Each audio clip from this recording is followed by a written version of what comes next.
also doesn't need. He's made so much money with Canelo that if you want to come to me, it's going to be under my rules. And if that didn't work, then Ryan's back. So that's I give that big advantage.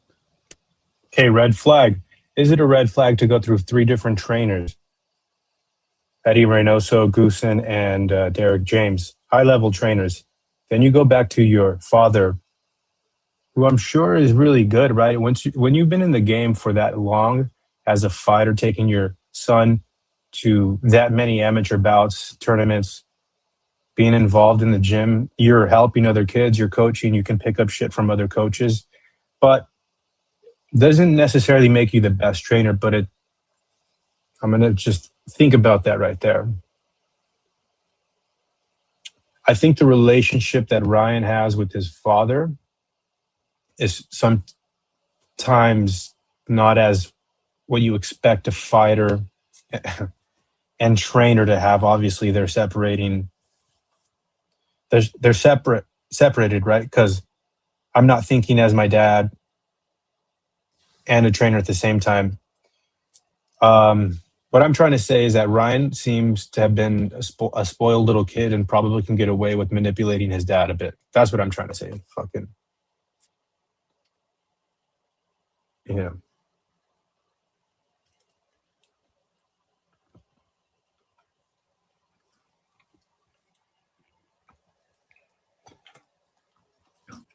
To Barrios to even pull that off. See, that's the thing about boxing, and Big Baby Miller pointed it out, because there's no structure.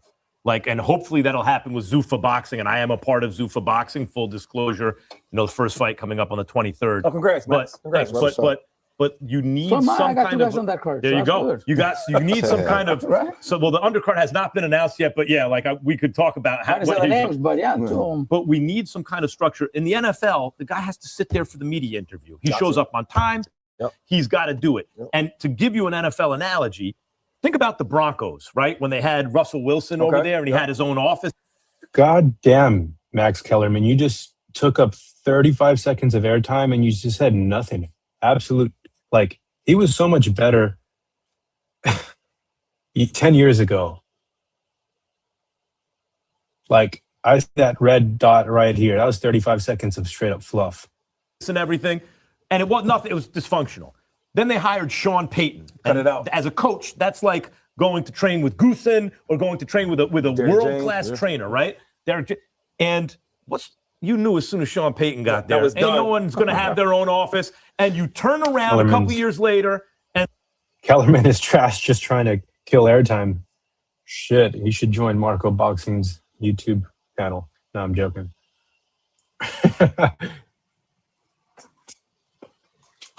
Okay, there was a good point from Robert Garcia. Going through 3 different trainers with Ryan Garcia, huh? It could also be an advantage, learning different styles. In less than 6 months, I learned to practice a different style. Wouldn't necessarily say I adapted the style completely, but I learned to throw more hooks and straight punches in I would say 4 to 6 months. Or on quote unquote a Mexican style. If Derek James has a special way of training fighters, he got a really good stable of fighters. I don't see anything too special out of him. I actually can't name one thing that his fighters do. I wouldn't be able to tell you a Derek James fighter just by looking at them boxes, what I'm trying to say. There's very few trainers that you would be able to do that with. Obviously, if you see the peekaboo style back in the 90s and early 2000s, you know where that was coming from. The Cubans have a distinct style. But anyways, you can also look at this in a positive manner. He trained with 3 different trainers, and he got to learn each of their specific styles, right? Because some trainers will hold mitts, they'll hold mitts underneath their armpits. They have shit that they put on their hip. I mean, they have sweet combinations, and I'm not. And then there's people that do the Mayweather mitts, right? But mitt work is special too. I think I have a very special style of mitt work to train my fighters. See, I'm in good enough shape to practice like light sparring and mitt work at the same time, so I can pivot, slip, and I can throw jabs pretty quickly. I can take punches and I can block them on my elbows. So I'm giving my fighter a special sort of time slash technique. You know, when I'm filing that blade, and I'm telling them to jab here and to pick their hand up right after, right? Boom, the jab comes here, and then you throw your jab hand right after.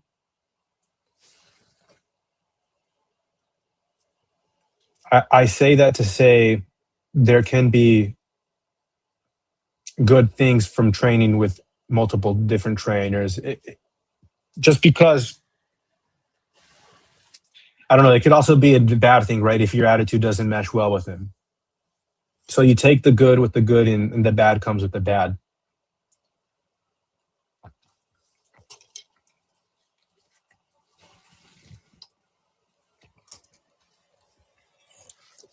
Yeah. Ryan Garcia has a lot to prove. This fight's really not about Mario. It's sort of kind of like make it or break it for Ryan. If you can't beat Mario, who just came off of a draw with 48-year-old Manny Pacquiao, you're going to be a C+ level fighter with an A+ level, A+ left hook, because that left hook is undeniable. You cannot. It is undeniable. You cannot argue that is lights out. That is lights out. And I'm going to try to find that here.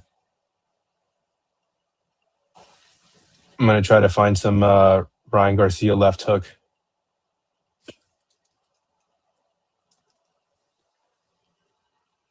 And Mo and I were covering the left hook from Ryan Garcia in his amateur days.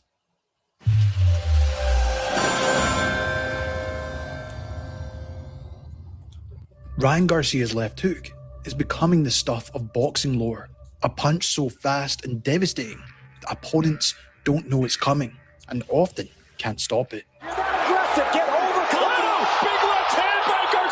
Today in the ring, we're going to break down the technique behind Garcia's famed left hook, how he sets up tactically, and examine some fights where it made a difference, while even comparing it to some of the past masters of the left hook, and what makes Garcia's version so unique. So on that note, let's get right into it. What makes it special, you guys? Drop it in the comments. Because I'm going to say one thing. The left hook is special from Ryan Garcia because he stands tall. Okay, he's standing tall. He's almost drawing the person in to commit to throw, right? Because and Canelo does this. He'll kind of just like stand tall with his hands here, and then the second that you make your move, it's basically cue, boom, you open up in his reach, right? So Ryan Garcia, he like stands tall and allows you to come here to feel safe. The second that you make a move and start to react, he's got off that hook way faster than all of that distance. You see that hook on the screen? All of that distance, that guy's fucking throwing so wide. Ryan's coiled up like a fucking spring, like a deadly spring, and he just, as soon as you move, boom, off.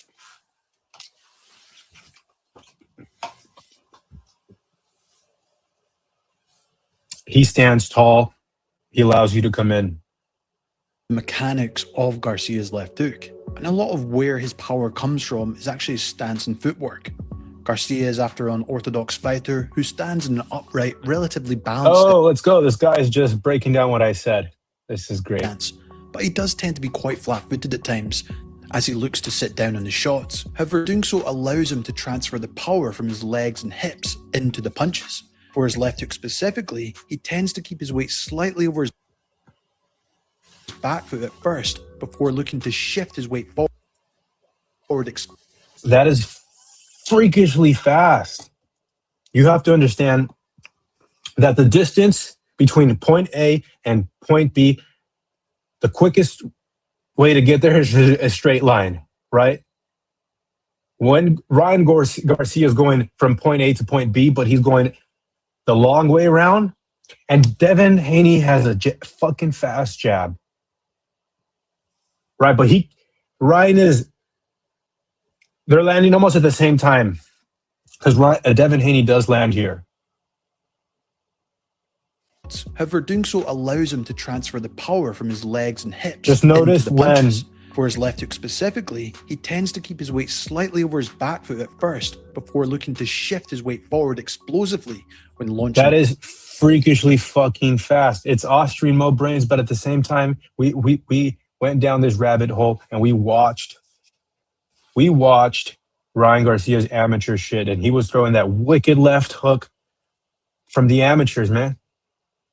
And that's fucking, I'm going to say that again, that's freakishly fast. To beat Devin Haney's jab with your hook. Let's watch that one more time. So allows him to transfer the power from his legs and hips into the punches. For his left hook specifically, he tends to keep his weight slightly over his back foot at first, before looking to shift his weight forward explosively when launching the hook. There is a slight pivot on the lead foot, but it is his hips and shoulders twisting in unison. And his eyes are on the target, but look at how tall his chin is. His chin is way up there. Right. Those two things that I notice. And this guy is no slouch, Mo. Fonseca, was that the name? Or the ghost left hook? Look how Ryan Garcia's chin is way up there. You know, what comes to mind when you see a picture like this? You know, I'm just gonna rant a little bit. I think that this fighter in front of Ryan Garcia spent, I'd say, 3 months training for this bout with high-level sparring, and it ends in a flash. And I know that his camp was really upset after the fact. But I can't help to think how much this guy put in to his camp just to get knocked out by a left hook. This is boxing. That's what happens. Just what is coming to my mind. Creating the torque for the power.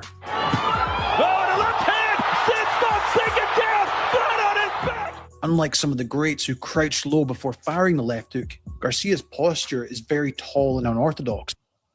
He's coiled up like a fucking spring.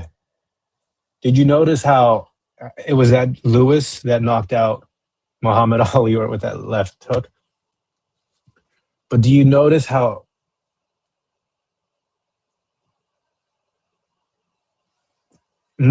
he's not necessarily dipping into hit, or like, right, he's like lowering his stance to get the torque from the hips. It's just like here, and it's all this muscle. And it's still strong. It's not an arm punch. But it does help with his reach and the quick release through his footwork to generate the power. However, it can leave him open when he overextends at times. However, generally, I think his footwork when throwing the hook is solid, especially as he steps in to find the range, sometimes even leaping slightly with his footwork to help him close the gap. And it is reminiscent to other fighters that use that so-called gazelle hook, such as Mike Tyson and other past greats. However, Garcia isn't as airborne, but he does drive off that lead leg in a similar spirit. Luke Campbell, what the fuck is up? Gold medalist, my ass, bro. Take a seat. Take a fucking seat, Luke Campbell and Mickey. Little Mick. That's what you get, son. Luke Campbell's also coming into that shot. That's a devastating left hook to the body. He thought he was going to go upstairs with it. Happens like that. It's like that scorpion. No, bad reference. But it does come out so fucking fast. The most remarkable aspect of Garcia's hook is his lightning fast speed. It's often described as a blink and you miss it quick. In fact, during his fight with Fortuna, there was almost a delayed reaction for the knockdown once he landed. You know, when you talk about guys comfortable fighting southpaws, oh, he got him again! But because of the incredible hand speed, it means the hook can land before the opponent can properly. All right. If this Ryan Garcia shows up against Mario Barrios, not the one where he's fucking showing his ass to Oscar Duarte, that whole fight, he's like fucking just spank me on my ass. No. If this Ryan Garcia shows up with the last 3 clips that we've seen him kind of walk his opponent down, because there's going to be a time where that left hook is going to land, whether you like it or don't. Ryan Garcia is going to find it. I don't know if he's a 12-round fighter. I don't know if Ryan Garcia is a 12-round fighter. And that's why he starts to turn his back and show his ass. I think he's allowing a minute of intermission between the round. Like, what I'm trying to say is that he's getting the judge to break it apart. He's making this awkward stance.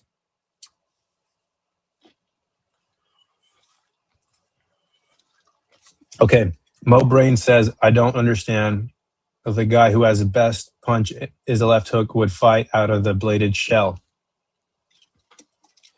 Partly because he's drawing you in, right? And he can, he's got that coiled up. If you were to be a little bit more square, you would need to engage your hips and your legs a little bit more. As we're seeing here, Ryan Garcia standing tall, and it's just a very quick reaction.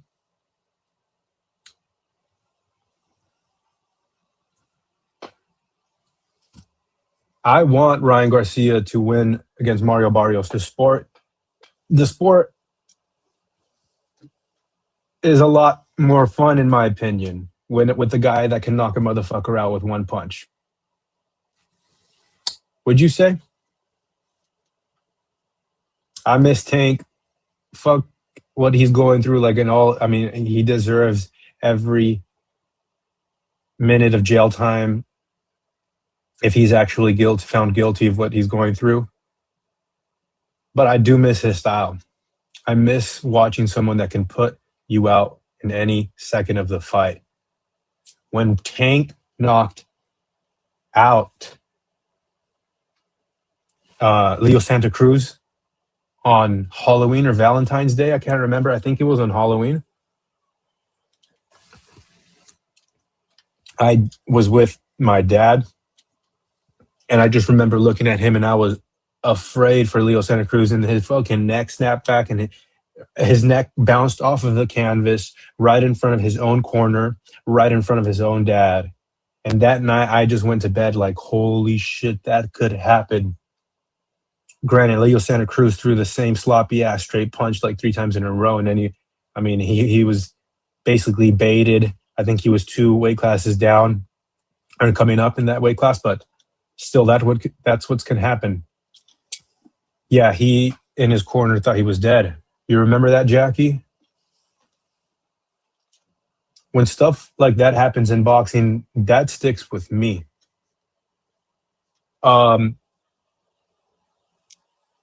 Maybe partly the way I'm feeling because I was paying attention that night. Does anybody have a memorable boxing moment? Like that one, I just remember like yesterday where he threw that straight against the ropes and boom, got put on his back. Killed him.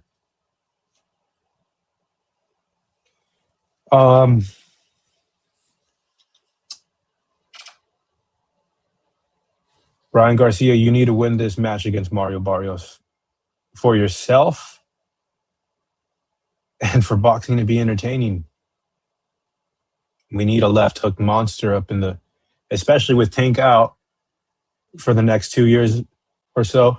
Does anyone know how long Tank is going to be out of boxing? Will he even box anymore?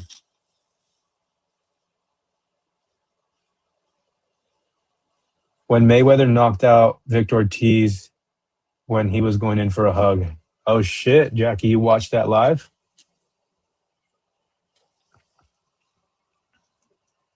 I wasn't watching boxing then. I was into UFC and a little bit younger. I don't think Ryan wants to win and be stuck with Golden Boy.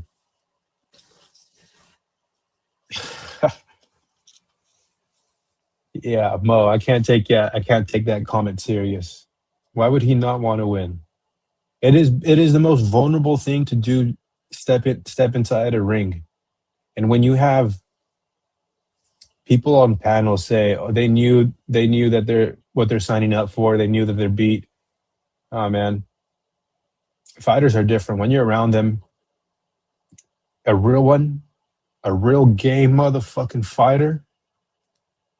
There ain't no. I mean, okay, there is an amount of money that can make you throw a fight, but it's got to be a lot of fucking money. Bulbos, what's up? What's up? Saludos, troca. Saludos a Bulbos. Fun truck got to address elephant in the room. Who's Ryan Garcia's coach? Too many coaches to create solid style. Ryan doesn't have a real style. Hey, we are addressing the elephant in the room. He's been through 3 coaches. Who is his coach now? I don't know. Does anyone know Ryan Garcia's coach? It's his father. And if that's so, like I said, he probably has the ability to manipulate his father. In fact, when heading into the Ryan Garcia Devin Haney fight, when Ryan Garcia was on stage, straight up just saying bullshit, I couldn't understand what he was doing. His voice was different, like he was smoking. He did a podcast with Patrick Bet-David, PBD, and I watched that podcast regularly. And Ryan Garcia's like, I'm the best piano player. I picked up a guitar and I learned how to play in a week. I'm the best at everything. There's no one in boxing that can touch me. Go ahead and search that Patrick Bet-David interview up prior to the fight, because they did an interview post-fight. And when they interviewed him post-win, he had a different tone in his voice. Motherfucker was like, he cleaned his throat. When leading up to that Devin Haney fight, I didn't understand why his dad or mom didn't check Ryan Garcia. And that is worrisome if your father is your trainer, because you can get away with all of this bullshit if you don't want to do those last extra 10 seconds. The guy who's been telling you to push it for the last 25 years of your life, 20-something years that Ryan Garcia has been trained by his father and his uncle. And Ryan Garcia's like, fuck this guy. I know he's not going to do anything if I don't get these last 10 seconds up. But when you're under a trainer where you're willing to run through the fucking wall, you're going to do those last 10 seconds like your life depends on it. So that is a huge elephant in the room. But at the end of the day, if Ryan Garcia can get in shape and put himself in front of Mario Barrios, that left hook is going to have a chance to land it. And I believe that it will land. I think that Ryan Garcia is just really quick and fast. And when you look at Mario Barrios versus Manny Pacquiao was beating Barrios to the punch. And what is that? Is that experience or is that quickness? I think it's a little bit of both. Really, really good fighters have excellent timing no matter what. Crawford maybe slowed down, but his timing was as best as it ever was against Canelo. Fighters do slow down, but their timing and their way to make it happen, really good fighters, game motherfuckers, they'll find a way to win.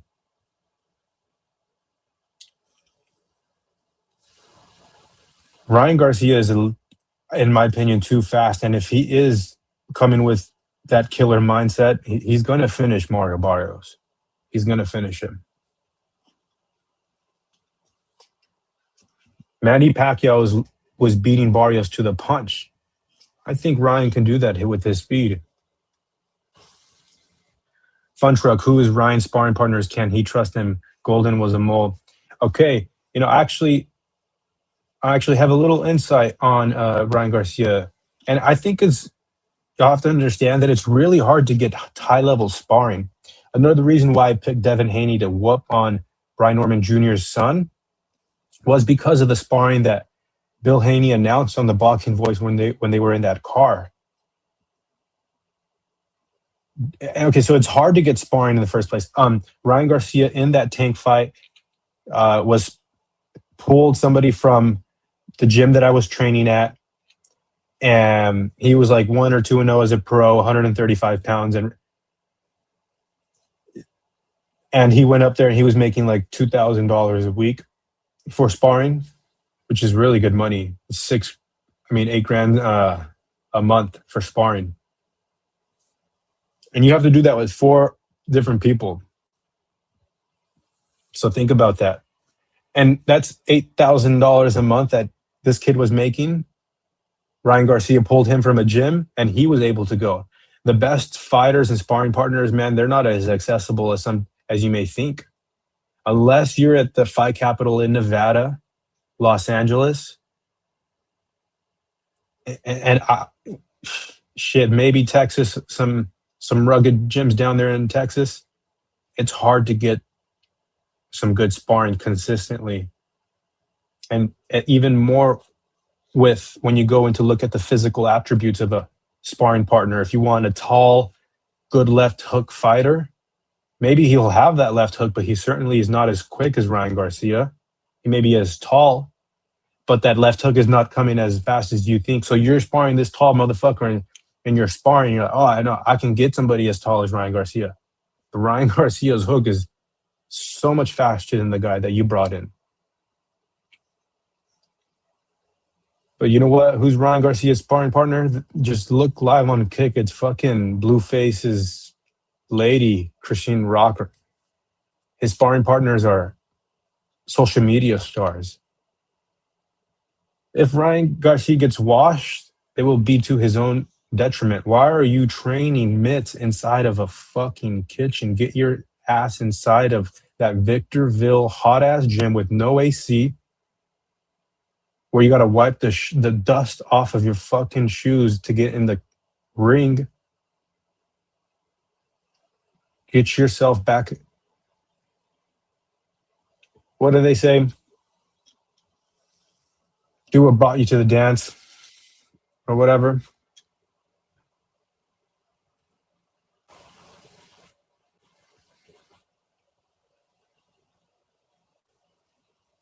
Get yourself back in that Victorville gym, you fucking Kick media star. Where that AC barely works. I mean, there's no AC, it's just a fan. Hot as shit. Properly brace themselves or even use a defensive maneuver.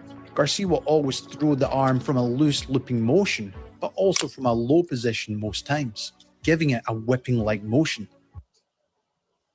Something he discussed with... That's a check hook right there. And he... Yeah, Ryan Garcia, look at, he can hook off of the jab.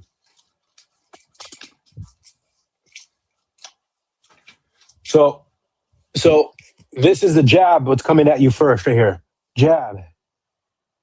Jab. How do you defend a jab? You bring your pinkies, what they say in boxing, together. You parry, right? If it's fast, a lot of the time, you're coming here. You're coming here with your right hand. That's how you parry a jab. Jab, jab. Ryan Garcia goes here.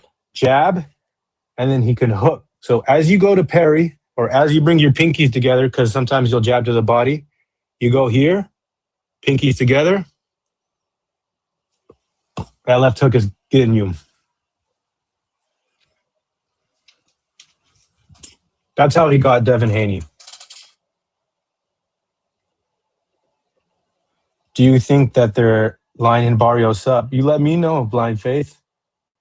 I think this might be one of the easiest title wins in recent time. And I'll just stop there. I think Ryan is just a little bit too fast. Sugar Ray Leonard. I know how to whip it. Whip it. I tell You you. just whip it. Yeah. I tell. Yeah, it's like. You gotta whip it. Yeah. And then bring a little bit weight on it, but Well, see, when they say hook, they throw hook. I don't like it. It's not a hook. So it's like almost like a slap. Yeah, it's a slap. But it's like But if you end up turning it over, they're out. you gotta practice it. Success.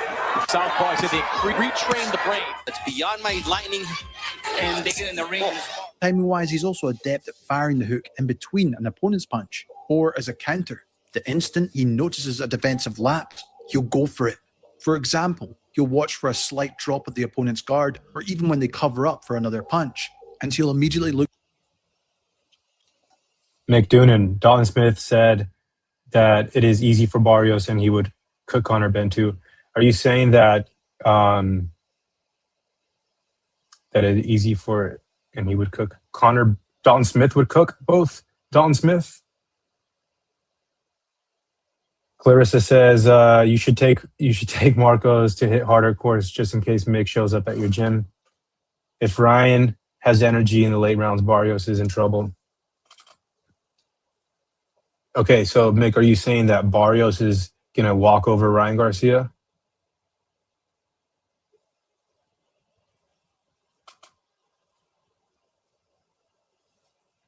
Ryan Garcia, you have a lot to prove, man. I want to see you win. I want to see you knock Mario out.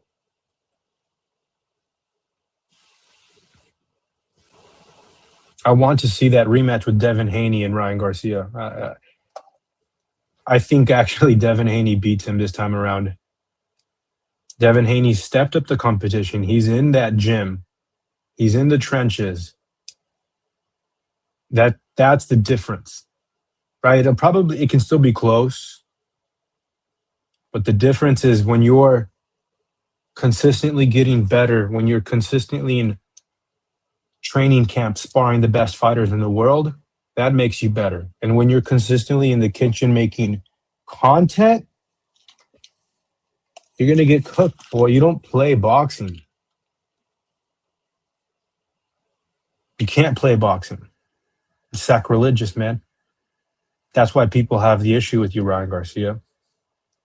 Because from the jump you were on Instagram making these reels or whatever app it was, you were popping off.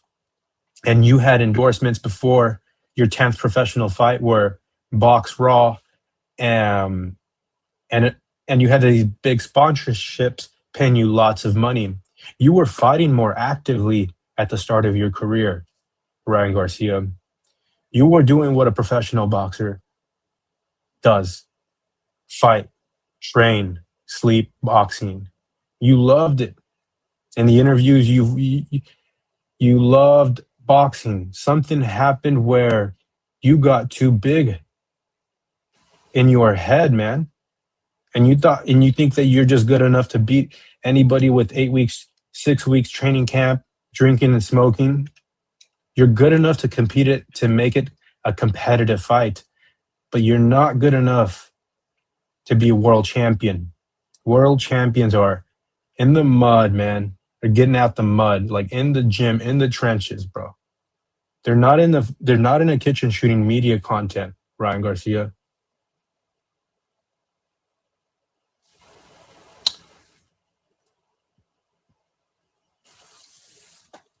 There's something happened, man. You started making all this money and you start training in a fucking kitchen, bro. You can't even get yourself a good gym. Like,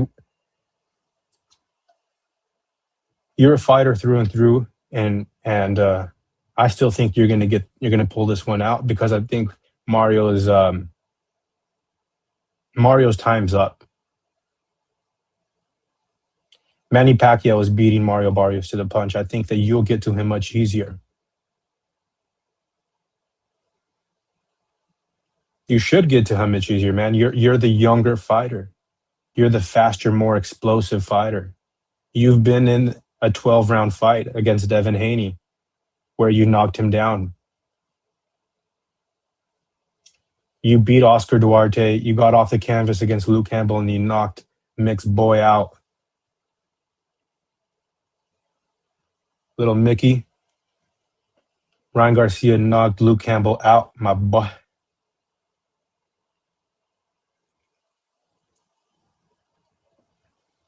Yeah, man, Ryan Garcia training out of a kitchen is diabolical, and it's been happening for the last year, 2 years.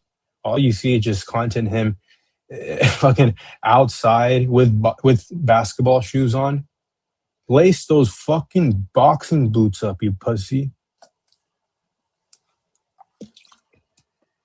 Stop wearing Reebok basketball shoes, dude.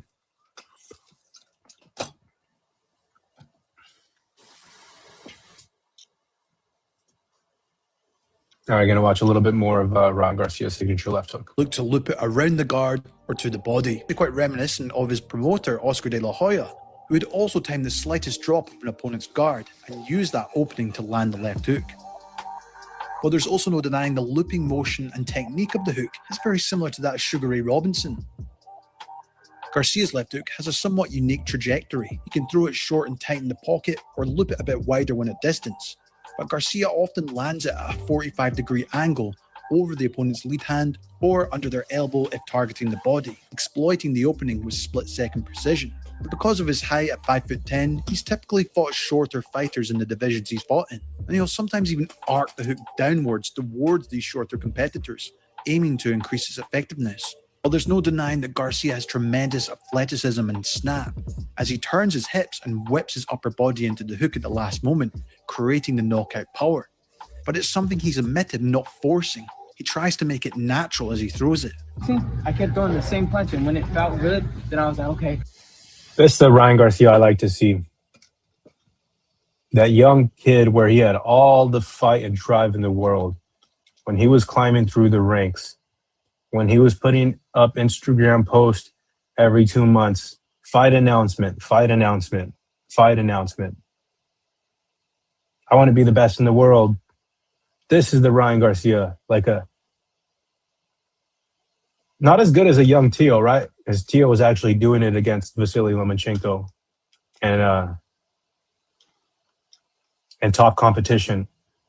Ryan Garcia went through a span in a year where he was fighting every 3 months. And he was putting motherfuckers out. His boxing boots were laced up. He wasn't in the kitchen. Ryan's never won a belt. Ryan's never won a belt, but what does that even mean? No. Ryan's never won a belt. But he did beat up Devin Haney.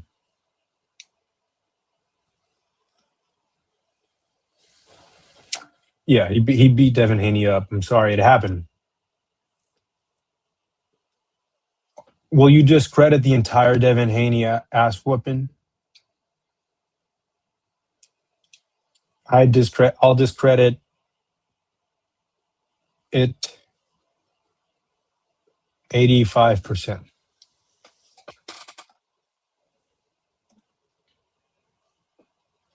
Yeah, Mick, you're right. Fighting 3 times every 3 months was 7-8 years ago. This was probably when that was taken.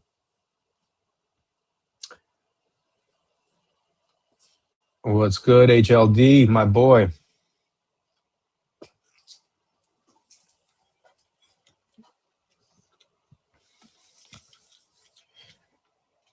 I want that fierce, competitive Ryan Garcia to come out against Mario Barrios. We want to see that left hook walk you down.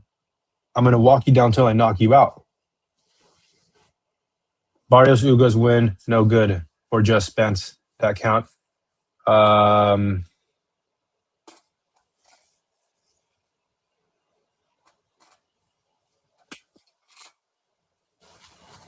What happened, Ryan Garcia? Was it the money? I think it was the money, man, and it was the all this recognition that you get when you're a world um, celebrity. Because Ryan Garcia did propel himself into that superstar status, and in my opinion, he's one of the only few that can be the face of boxing. That is Ryan Garcia, because he came from that generation where he built himself up on social media platforms, and he's got connections with A-list celebrities. It's sort of this recipe to be the face of boxing, and you kind of have to be a A-list celebrity. In fact, actually, I think you have to be above an A-list celebrity to be the face of boxing. You have to be the biggest celebrity's favorite fan. You know those celebrities that people wait hours for in line? Yeah, a lot of those celebrities are the biggest fans of fighters, and specific ones like Sergio Ramos and Ilya Topuria. And you go to a high level or an exciting boxing matchup, and you'll see all the celebrities in the crowd. So when you are the face of boxing like Tank, and he has those people that walk him out, Ryan Garcia's cross-collaborating with Aiden Ross, and he was on with Bradley Martin. And I'm not saying that these are the A-list celebrities, but he's enough to where these famous people are reaching out for his attention to get clout off of Ryan Garcia. And Ryan Garcia, in my opinion, is one of the only fighters left that can be the face of boxing for all of the things that I just said. You got to put motherfuckers out.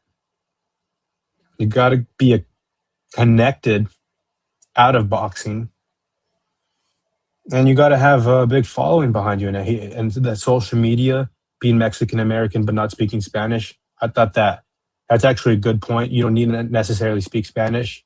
But he has adopted, and there are a lot of Mexicans that like watching him fight. Mexican-Americans, people in general just like watching him fight. People in general like when motherfuckers knock other people out. What they also don't like is that you got those millions of dollars worth of sponsorships. Your attitude changed. Your voice changed during up to the Devin Haney fight. That drive that we seen as a kid sort of left when that money came in. And does that take away from you being a fighter? Some are going to argue, yes, that the money changed you. That the second that you started to get notoriety, you pulled back on the reins. You let off the gas. It wasn't pedal to the metal anymore, Ryan Garcia. This Ryan Garcia that's in front of Sugar Ray Leonard, in front of this fuckface here, that's the Ryan Garcia that was up and coming and wanting the smoke. You got something to prove. Ryan Garcia's got a lot to prove, and I'm picking him to win this fight against Mario Barrios. Because I'm getting excited for this motherfucker, you know? At the beginning of the stream, I went on to say that Ryan Garcia has had a lot of his validation stripped from him after that Devin Haney loss. And even more so, losing to Rolly, one of the worst world champions of all time. You have so you beat Devin Haney, you get this validation for about, 5 days before they announced the finding in the Austrian in his drug sample. So all of that's slowly taken away from you, and then you get sued up the ass for millions of more dollars, even though you missed weight, so you let off $500,000. Thank God Devin Haney took that fight. If you have any hope or any sort of confidence, you can thank Devin Haney's team for being foolish enough to take that fight in the first place after you coming in 3 pounds over. we're gonna walk over Ryan Garcia. He couldn't make the weight. He even bet on being like I can't remember what was the amount for every pound that he was overweight. They were foolish enough to think that Ryan Garcia wasn't being serious about it, and it bit Devin Haney on the ass for a short amount of time. Ryan Garcia wins the fight. Again, before the judges announced the scorecards, he was shaking his head like, "Oh, are they gonna give me my win?" They announced his name, and you could sense a sigh of relief, validation through and through. That's what we seek as fighters. You want to fight good competition and know that you can call yourself that motherfucker, and then you beat Devin Haney. You put him on his ass 3 times in that fight. But all of that slowly got pulled from him. Slowly. And millions of dollars out the window. And all of that validation that you were seeking and got from the boxing community, you were put on the pedestal on 420 in 2024. That's when that fight took place. I was in Walnut Creek, California with my buddy Tyson. And I was jumping through the fucking roof when Ryan Garcia won. That's that second round when he put him down. And actually in that first round when he got him, I couldn't contain myself.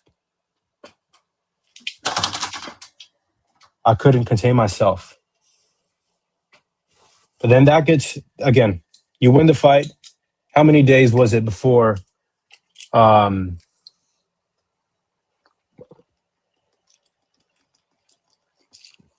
many days was it, Mick, before the drug, where they found Austrian in his drug sample? I know it was like within a week or at least 2 weeks' time. The Haney fight still happened, but the weight in Austrian invalidated, but we all saw it. Yes. And people calling Devin Haney bullshit for that bow and arrow jab combination. Y'all don't know fucking boxing. Like, seriously. If you're going to critique that bow and arrow, then you have to go and critique every fucking mistake that every good fighter has done and has had a bad reputation of doing. Canelo's hook is coming from the fucking where his shoelaces are. Bro, there's a meme of Canelo that goes, "Never let them know your next move," and those motherfuckers' hands like touching his shoes. So we saw that. We did see the fight. Mick says no idea, but it was pretty quick. And we're talking about the drug sample that came out positive. All right. So I'm gonna get back to my point about this validation being slowly taken away from you, from the boxing media, trainers, and your inner circle. Then you go through a 1-year suspension and you're set to fight Rolly Romero in the main event in a Times Square matchup. That, what the fuck, the fights in Times Square, but I'm having a tough time thinking about it now because I let that shit go. I thought it was such a what is it called? A clusterfuck. So you main event against Rolly Romero in Times Square, and for whatever it may be, you shit the bed that night. And Rolly didn't look too good either. But I heard that he had an injury, Rolly Romero did. I heard it through Sean Porter's podcast. So then you lose to Rolly and you're crying in the ambulance in Times Square, New York, when you were supposed to win your first world title. And you were supposed to, not only that, you were supposed to win your first world title, and you were supposed to line that fight up with Devin Haney. And how many times have we seen this with Turkey, when he puts 2 fighters that are supposed to fight each other on the same card, and the plans don't come out like they should? Ryan Garcia loses to Rolly, gets put on his ass, and he doesn't do anything after that. And Rolly doesn't do much after that. Congratulations to Rolly. You win that fight. But now you're crying in that ambulance, having the biggest fight and win of your life slowly pulled and taken away from yourself, from you, from your mistakes, for months, for an entire year. But that's okay, because you have this opportunity to erase all of that and to line up the rematch, the biggest fight in boxing. In my opinion, it is going to be one of the biggest fights in boxing in the next couple of years, the Ryan Garcia, Devin Haney, if things align, which is hard to believe, having gone through this New York Times card and everything that we're going through with Turkey's matchups.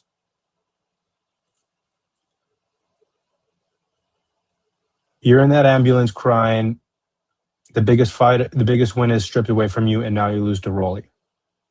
What happens now? Can you tell yourself that you just didn't feel good that night? Was I injured? I think I read something in the comments very quickly right now that Ryan Garcia was injured. He did have hand surgery, now that I think about it, right? But brother, can you pull that fire that you had inside of you when you were just that kid from Victorville with no money, man, trying to make it in the pros, from the trenches? Where's that fire? HLD, jump on the panel, bro. I want to chop it up. It's been 1 hour of me talking about myself.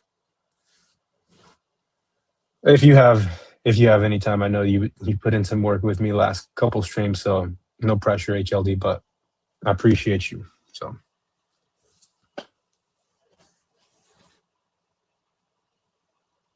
Blind Faith says Ryan was injured. Fun truck. Another 10 months gap for this Barrios fight.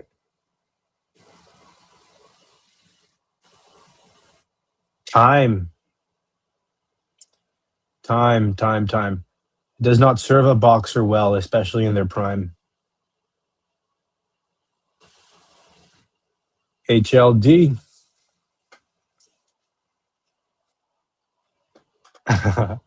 What's up? This is an early stream, so hopefully you're not up too late, bro.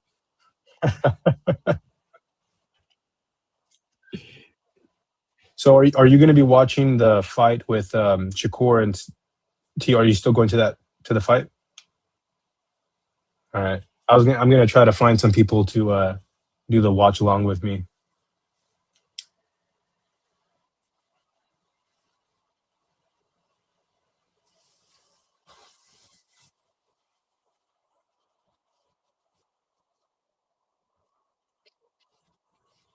Why is that? Man,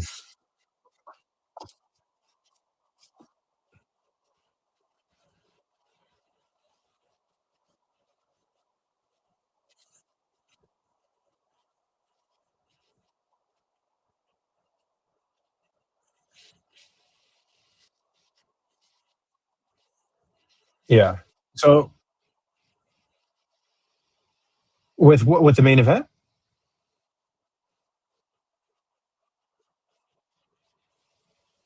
Yeah. Fuck.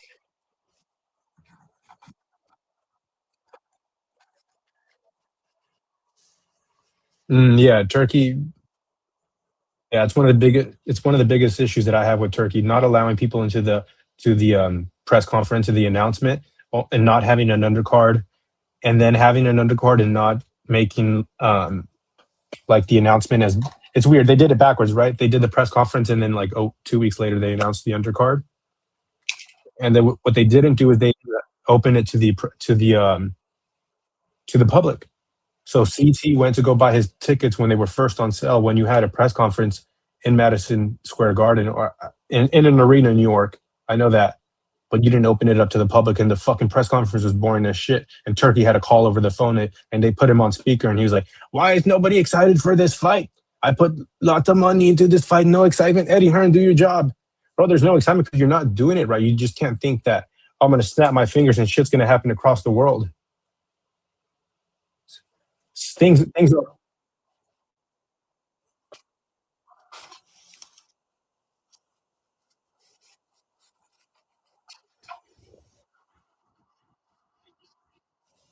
It's the biggest fucking fight, man. It's Shakur versus Tio. That's what we're talking about, Bobos.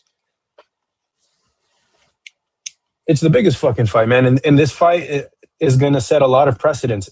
I think that the Boots and Virgil Ortiz fight gets made after this fight with Tio and Shakur.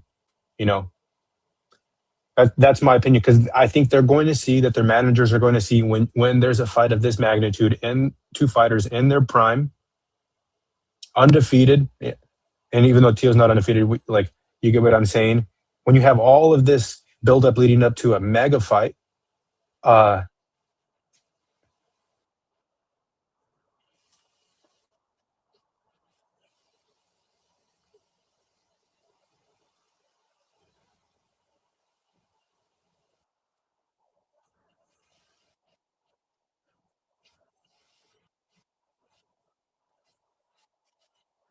De La Hoya and Trinidad, and that was a great fucking fight. That was a great fucking fight. Yeah? I don't remember it. I mean, obviously, it was really young.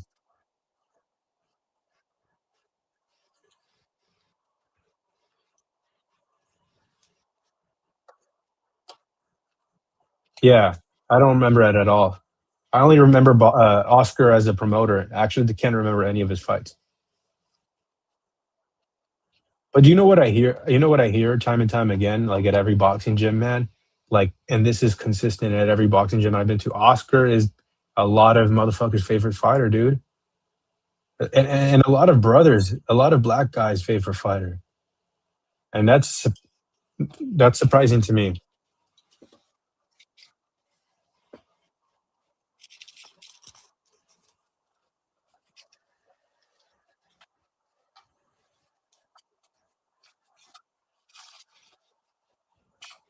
Yeah.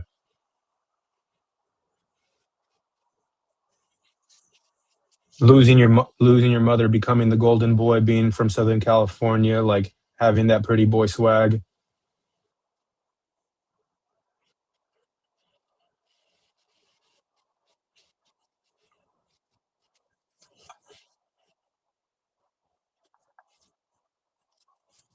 And Ryan Garcia is a modern day Oscar. Like, maybe not as not even as technical, right? I don't think actually Ryan would be able to compete in the compete at the Olympics.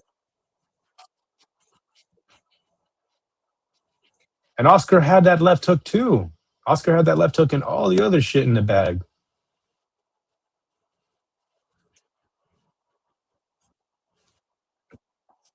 And I think that I'm picking him to win because I feel like it's going to find a way against Mario. You know, I think that Ryan can land it. I just don't. I wouldn't like if he starts doing that shoulder roll, show your asshole to the other fighter. You know, where he was doing with Oscar Duarte. I don't know how you can. I have no idea how you train that. If I were the opponent, I would tell my fighter, if he turns his back, you go strong to the fucking body, like break a rib, because he's giving you a free shot. You know, when he's turned around like this, and giving you the back, like, I'm not showing it here. There's all of this piece when you're turned around, like, hit that part.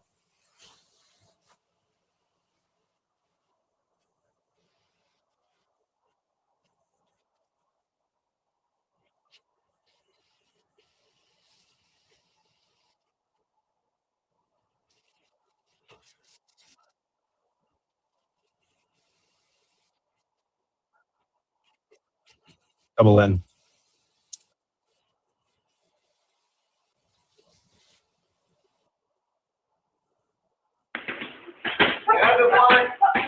You could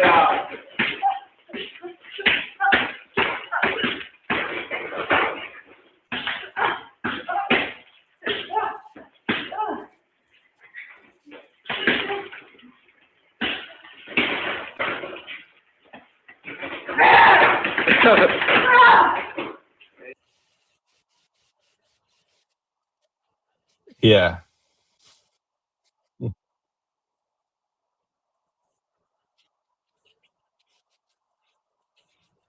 Who's that? Ellie? Oh yeah. I have seen that. Yeah. Ellie's hyping him up. He's like, "You're gonna be the biggest star in the world one year, huh? Or one day."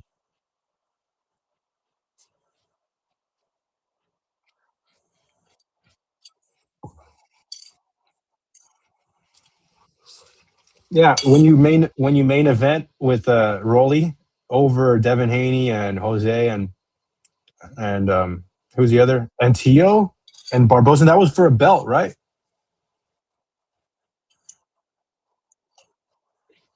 But still, you're main eventing over these guys. Like that means you got draw.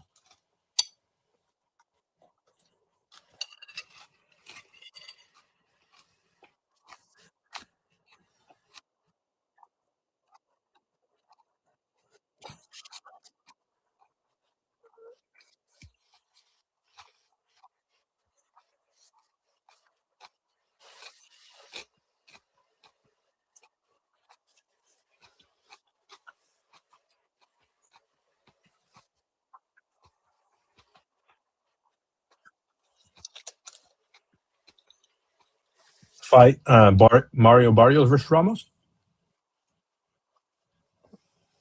Mm. Mhm.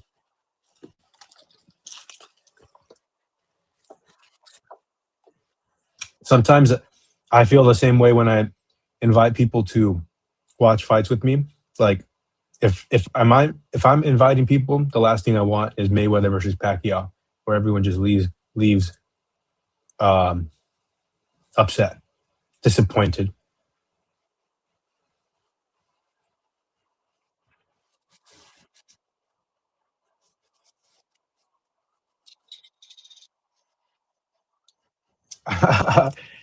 Yo, and everybody's like, they did a lot of running, and you know, I was real young when that Pacquiao Mayweather fight happened, and he did run, but I thought he ran at the time.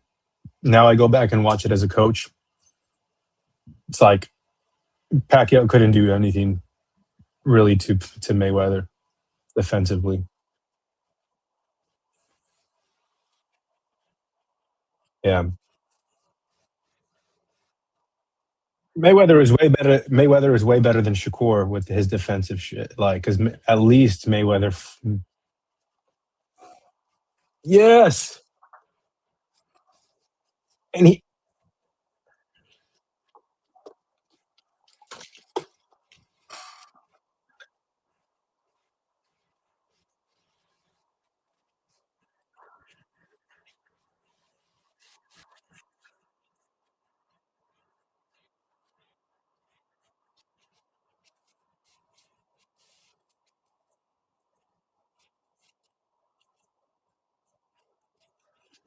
Yeah,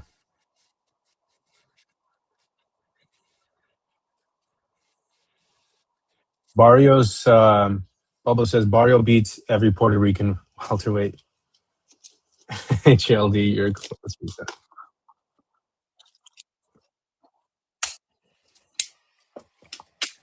You're a Matias fan. He thinks you're a Matias fan.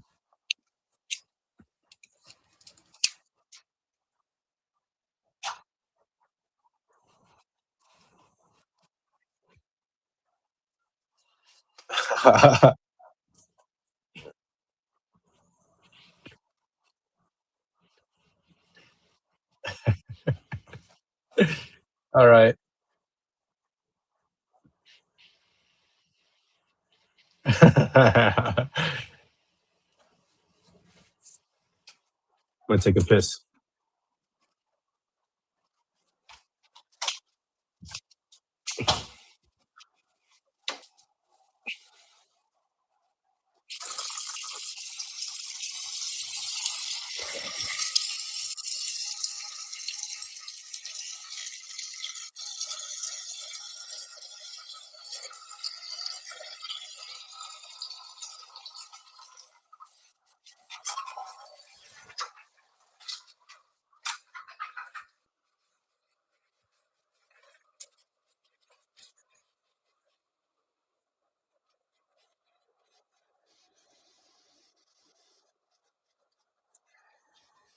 Yo, what this video has shown me is that other fighters need to dip into their hips and use their leg strength to generate the power.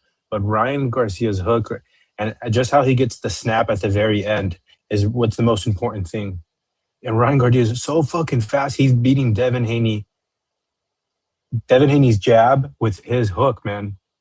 And it's two things. It's how fast it comes out, but it's also how good of a boxer Ryan Garcia is to shoot off just when that moment is right.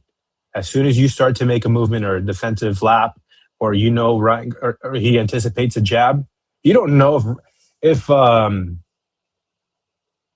if there's anything coming behind that jab. Ryan Garcia is gonna fucking shoot that left hook either way. Because anyway, so it is a very special one punch, one of the most special.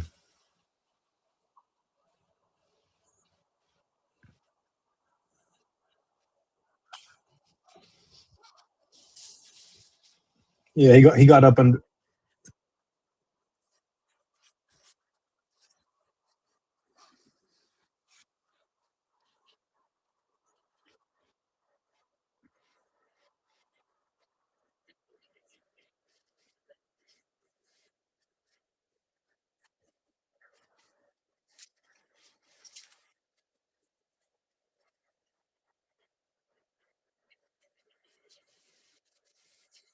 oh, I'm gonna take. I'll take Haney just because of what I said. I think that, dude. Do you know if Ryan Garcia is in a boxing gym? HLD. Like we haven't seen any footage of him.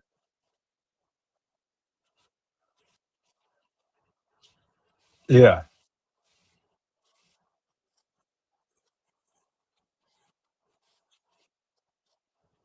A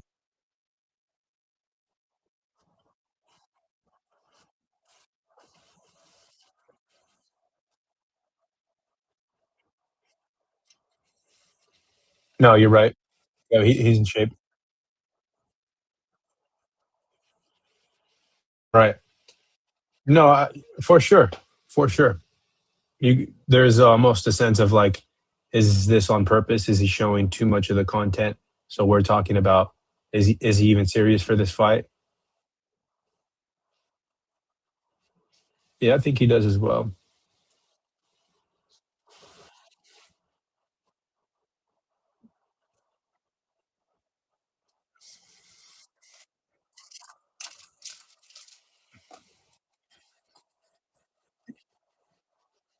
Yeah, I know. Yeah. HLD, if you've been a boxing fan longer than me, obviously. Can you tell me any celebrities that are like fans of professional fighters that you can think of? Anything that comes to your mind? Anytime, just now, back then.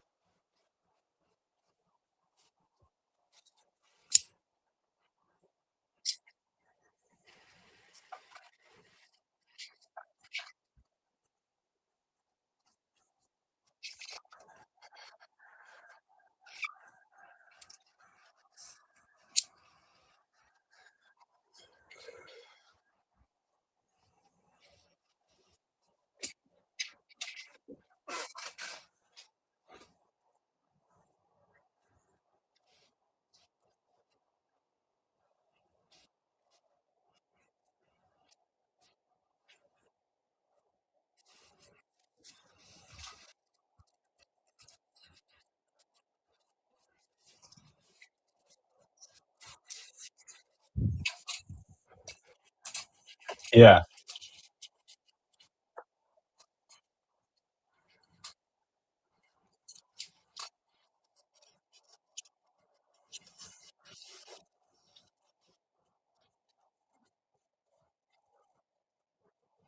No, LeBron James will pull up to a fight. Denzel, Washington, they go to fights. No, there's still a lot of A-list celebrities that go to fights. It will always be the most entertaining thing in the world. A big fight in Vegas. I mean, like it's almost bigger than the red carpet type of deal, bro. Like you got you. It, it was back then, right? But I think, I mean, That's because is there a lot of shit going on now? Not like now they have a pillow fighting world championship going on in the next arena. Do you know? And I think like people are like more into the street live streaming nowadays. So we all have our own niche that we're into. So so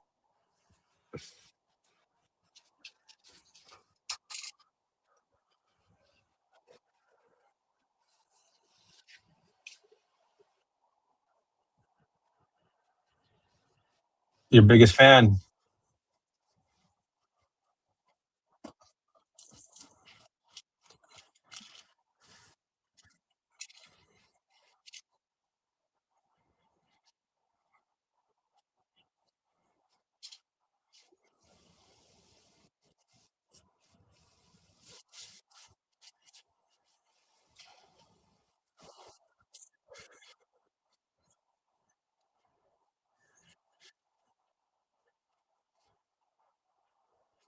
yeah, yep.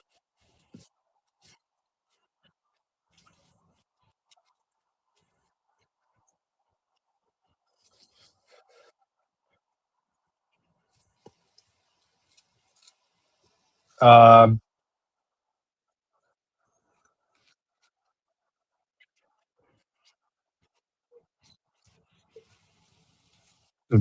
I think it's gonna be up to Tio, a lot of it. You think Shakur has a lot to do with whether it's going to be a big fight? We know what Shakur is going to do. He's he's unhittable. He's going to be on that back foot, leaning back. Yeah,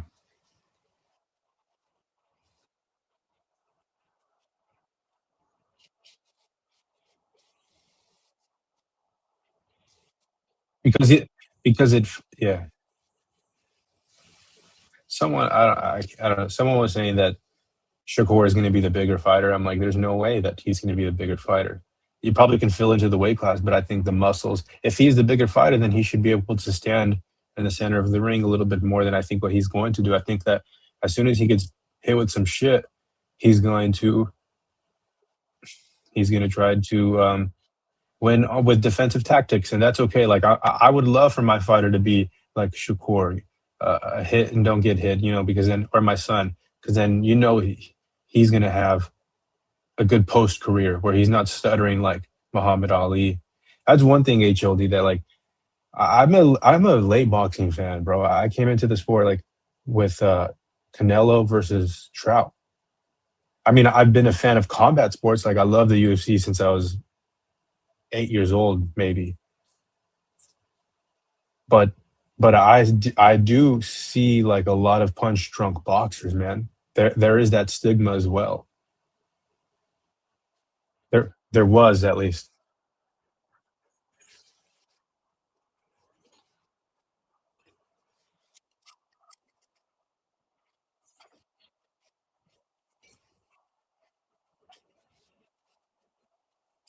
If Shakur walks Tio down, I'll be psyched to see. That would be very impressive, even more impressive than um, Tio knocking him down, because we're not used to seeing that sort of, you know.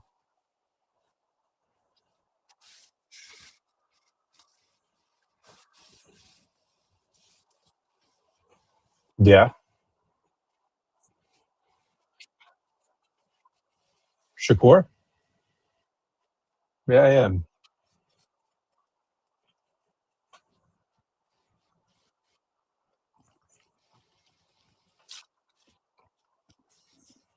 Oh my God, I'm so excited. Fuck, fucking hell, I'm excited. No, no, there's no way.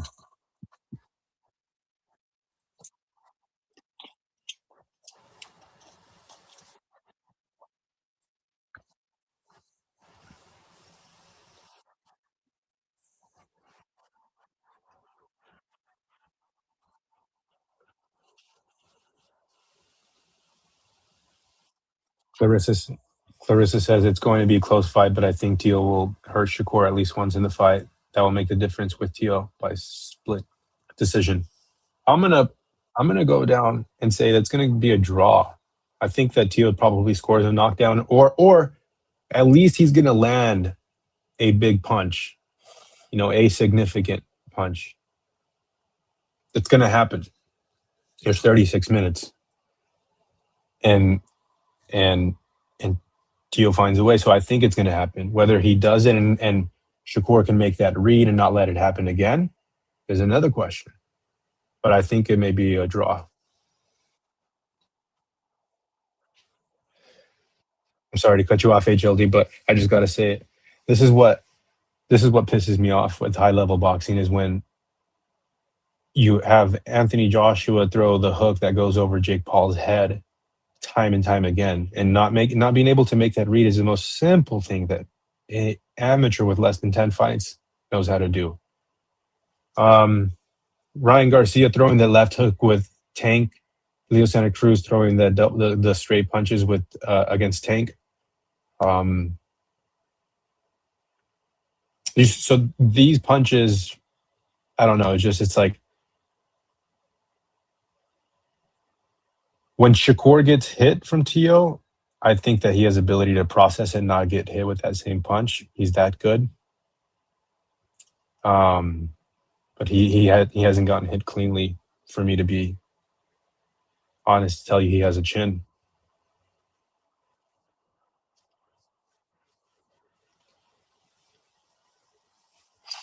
Tio's strong with both hands.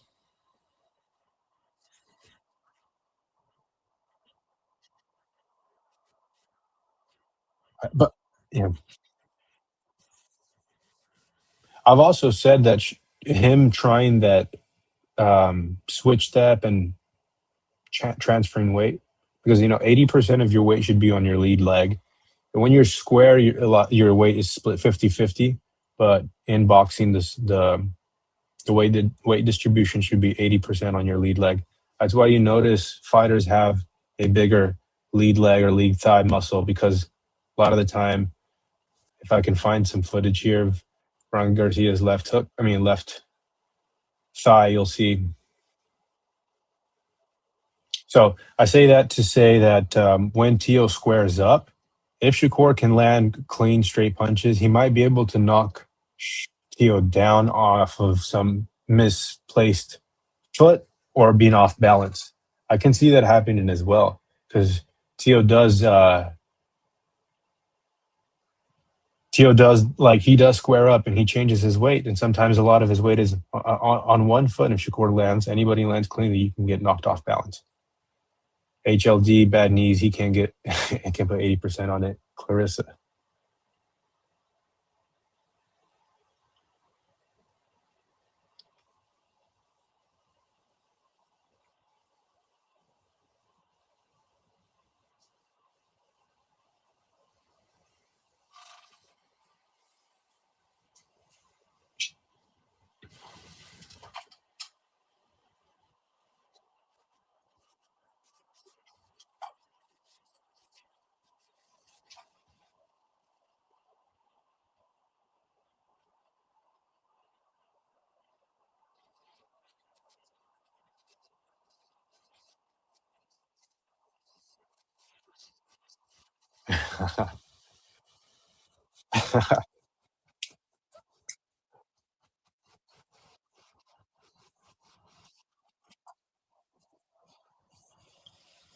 This is the Ryan Garcia I want to see in front of Mario Barrios. I don't want to see him against the Oscar Duarte fight.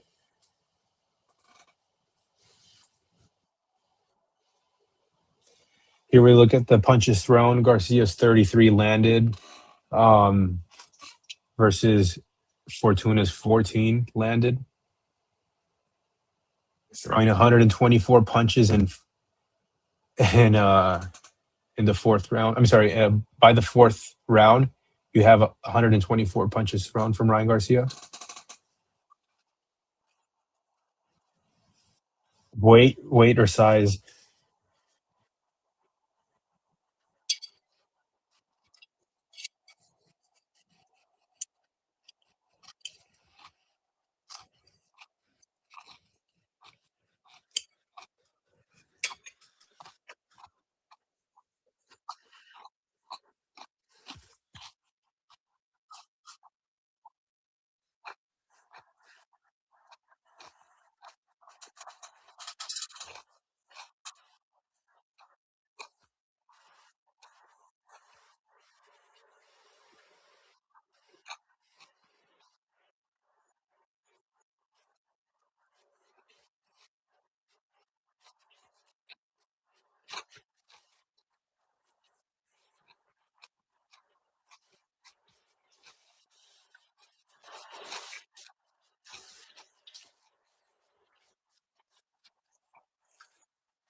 Yeah, yeah, he was.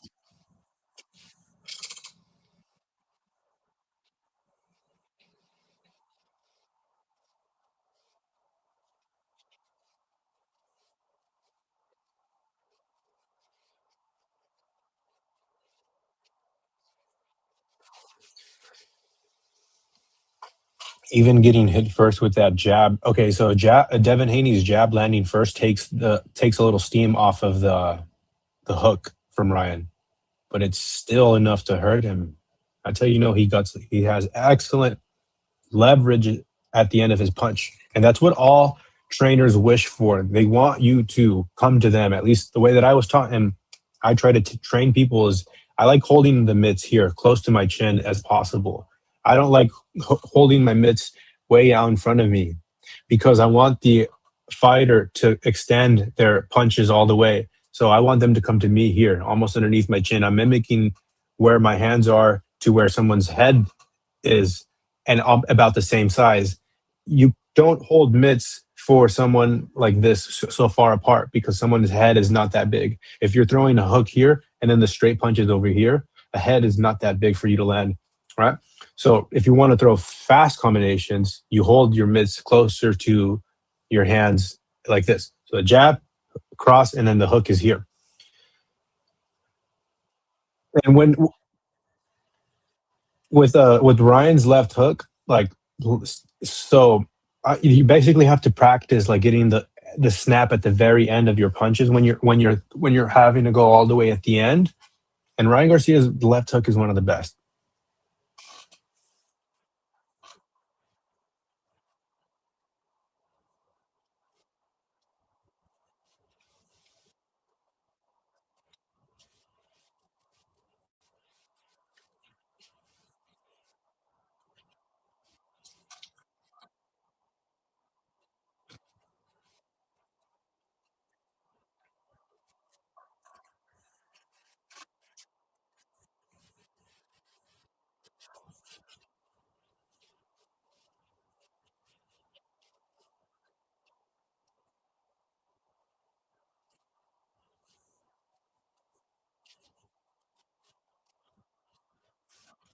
Yeah. Mm.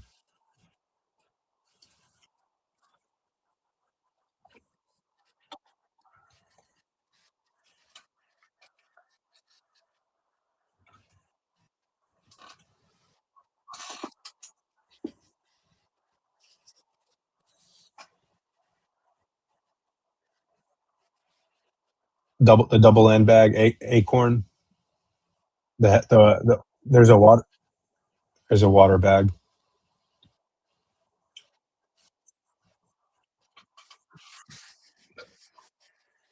Yeah, I like one of my favorites is that water bag because you can throw hard as shit and your knuckles will be okay, your wrist will be okay. It absorbs a lot of the shock and it's like hitting a body or that's how it feels like it kind of your punches kind of goes into their body a little bit, right? So it's my good ones. The double end bag is good for yeah.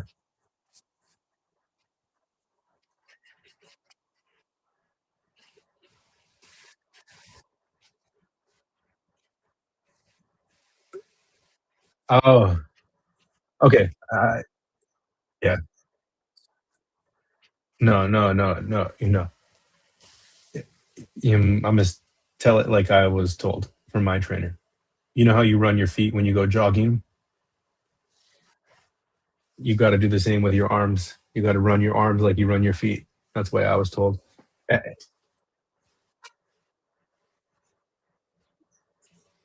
Sometimes, and sometimes you need to get your breath back. It is conditioning, but you're conditioning your shoulders to measure distance.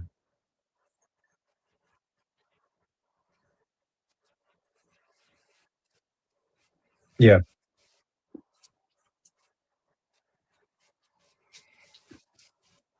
Yep. No, yeah, no. There's a lot of things that I didn't understand. I didn't understand why like people throw these fast uppercuts, and like before I was boxing myself, I didn't understand why fighters threw this fast like uppercut. I'm like, there's no way you're going to hit somebody like that, but there is hand-eye coordination there, and your body just to be able to react that fast. But with straight punches on the bag, the way that I was taught was you have to run your arms like you run your feet, and I believe that, bro. Because I'll tell you this, your arms get super tired, bro, when you throw hard as shit. Like, and so if the more conditioning you have in your shoulders, better that you can be at your technique, and at the end rounds. When I train people, I usually train them to get in shape before I teach them any technique, because it's really hard to throw technique over and over again without your form, going down. So a lot of the time people ask me to show them something. I'm like, you don't have the strength in your shoulders to do this. So first, as long as you're hitting eye level or higher, you're burning the right parts of your shoulder. So if I'm in front of a bag, I want to be just like this, just to get my shoulders like this. And then, if you want to take it up a notch, you punch above where your eyesight is. And even more than that, if your knees are bent, try to bend your knees like Tank does. Like one of my favorite fighters to watch, because he's short as shit, but he even gets shorter when he fights. He brings a lot of the leverage from his hips and his legs, and not like Ryan Garcia. Ryan's tall. He's on like tippy toes, and he's drawing you in. That's what I'm saying. There's different ways of throwing this hook, and this video for me has uncovered that people dip into their left hook, people wind up. Canelo's got a horrendous tail, not a tail, but like that shit is wide as shit. It's gotten so wide over the years.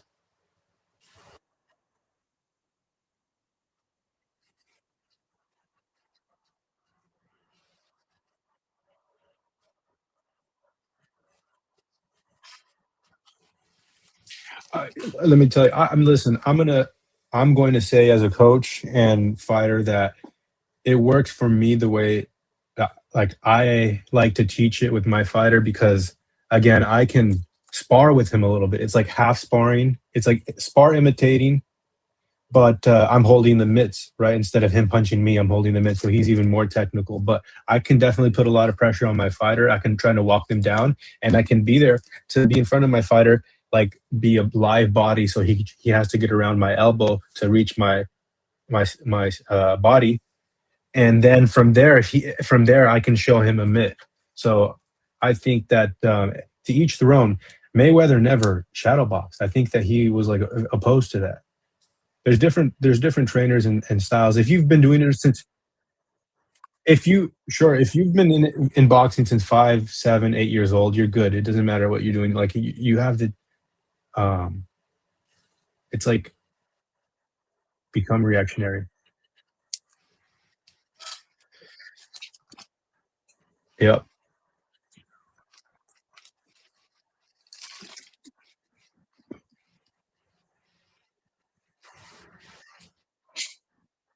Yeah.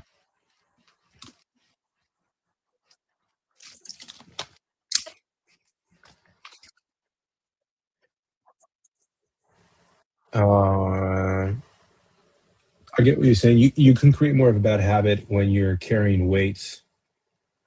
Like, I think, in my opinion, like with 1 pound or 2 pound weights.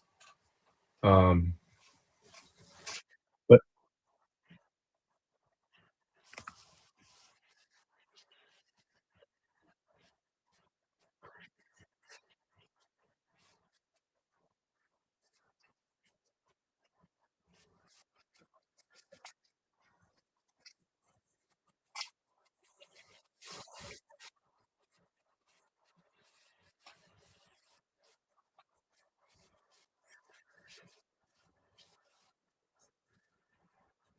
yeah,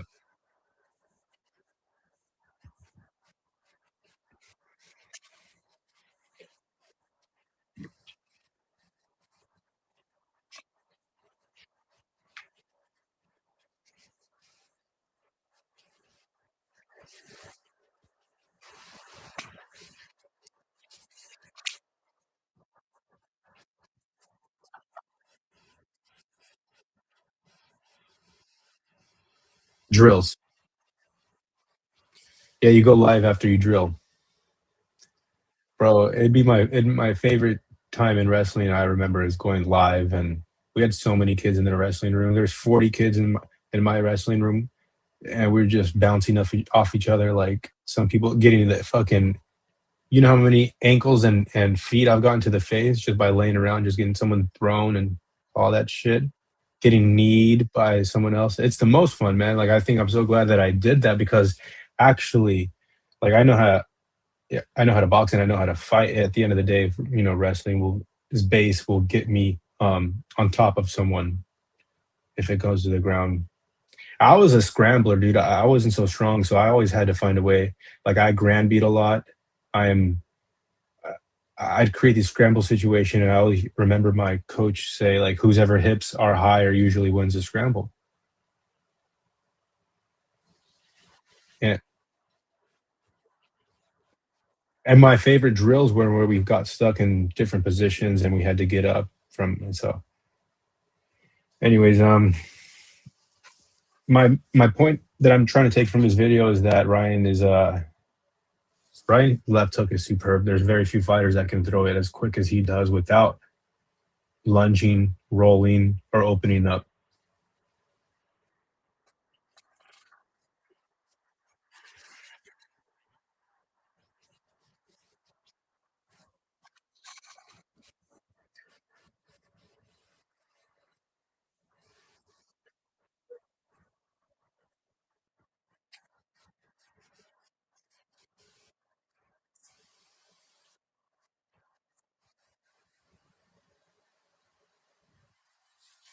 Damn, like again, he got hit with that jab. That was a different angle there. But holy shit, Brian still got that snap at the end. This is Eddie Reynoso.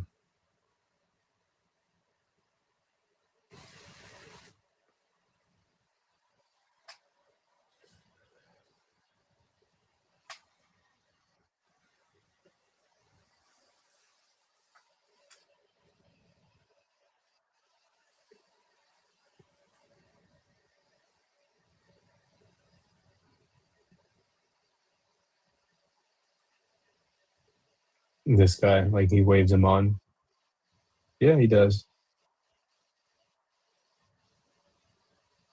When he wants, bro. It's like we're talking about Tio against Shakur. If that Tio that comes out angry against Loma in the 12th round, if he shows up, he beats Shakur. He puts him down. He probably wins the fight like 8-4.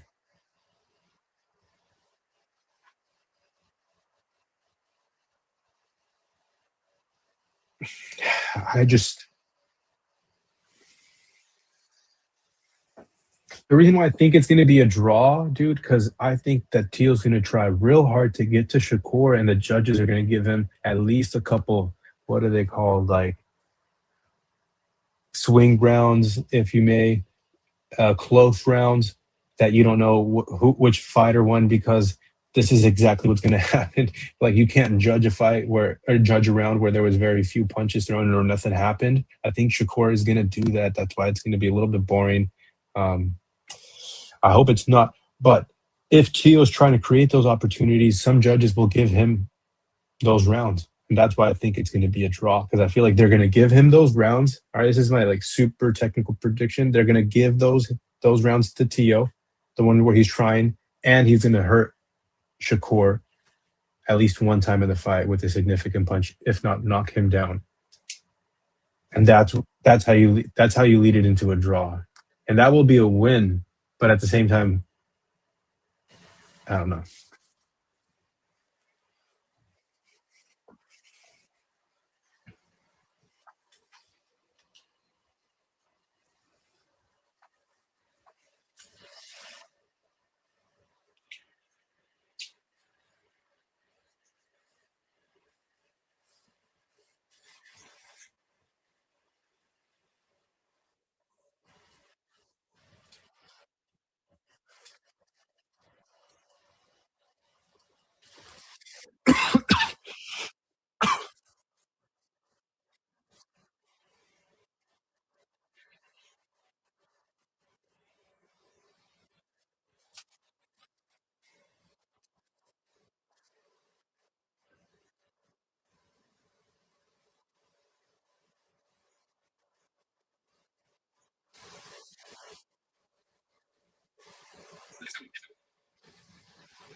Who fought in BKFC this weekend?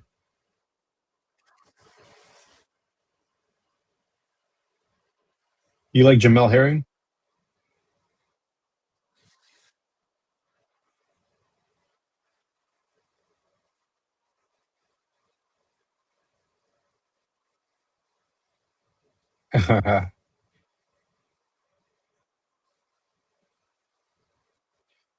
You know, you brought up Mill City. I'm on my Mill City shit. I reached out to some fighters today. I got back access to my Instagram, and I'm reaching out to like really good fighters. You know, I think that I think I can get them on.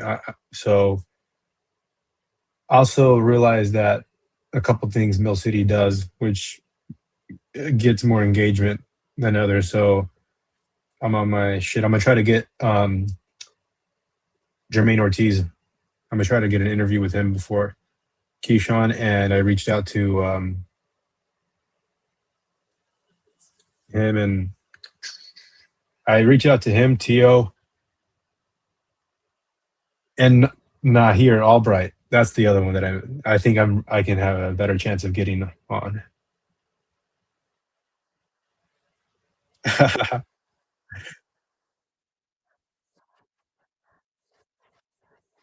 Probably not. But what I do want to like, what it shows more than anything is like I'm gonna ask him for an interview this fight, and like then I will ask, 6 months from now when he has another one, or 2 years from now, and at least it plants a seed.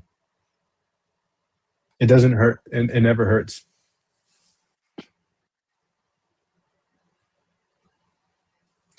But I feel like these fighters hardly get reached out to, if anything, like when they do so. I think I can get Albright. I actually am only reaching out to people that I'm fans and would enjoy having a conversation with.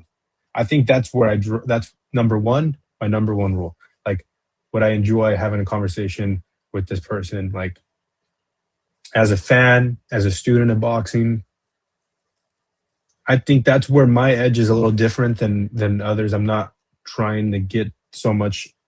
I'm also trying to build a relationship and coming at it at a different perspective. So yeah, we'll see what happens.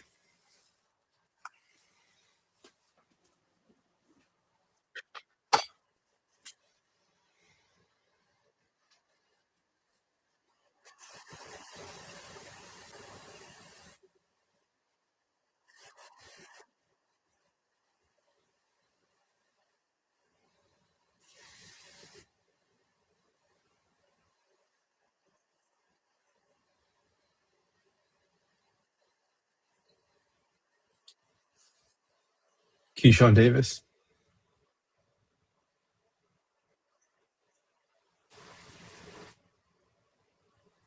Oscar Val, yeah. You know, I don't know if I've heard your take on Virgil Ortiz suing his promoter Oscar.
Okay, so he's trying to get out of the contract. Do you think any less of Oscar and his contracts? Because Canelo tried to get out, and I think he did. And Ryan's still underneath his contract. Okay, all right, show's different. All right, then we don't have to go into too much. So it's just you say it's a different circumstances for sure. When I see that time and time again, I'm just weary, bro. Because I have a fighter, and I'm thinking, I'm like, which way do we go with the motherfucker's gonna be dead, right? Bob Arum is he gonna be around in 8 years?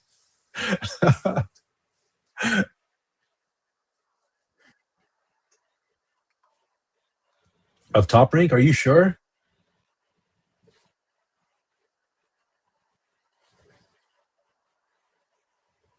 Who is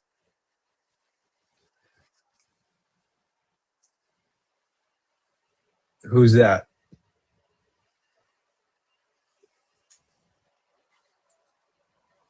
Okay, it's fine. It's fine. Um Anyways, I'm thinking which way do we go? Like the zone, Top Rank? Is PBC gonna be around? Is the landscape of boxing gonna be different in 8 years where you like do your own, you know?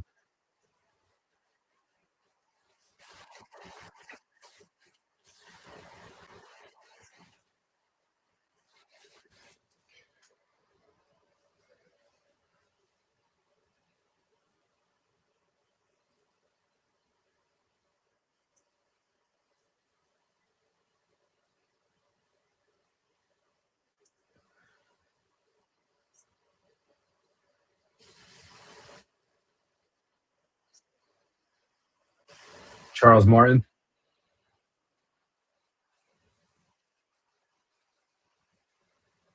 Oh shit.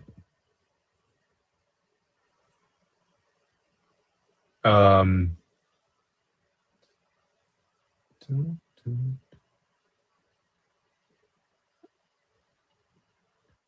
Okay, we have here's a Reddit post. Do you plan on watching Zuffa Boxing TKO question debut on Paramount? Is this Friday? I ask because they've done pretty controversial in their approach and not well received by many boxing fans.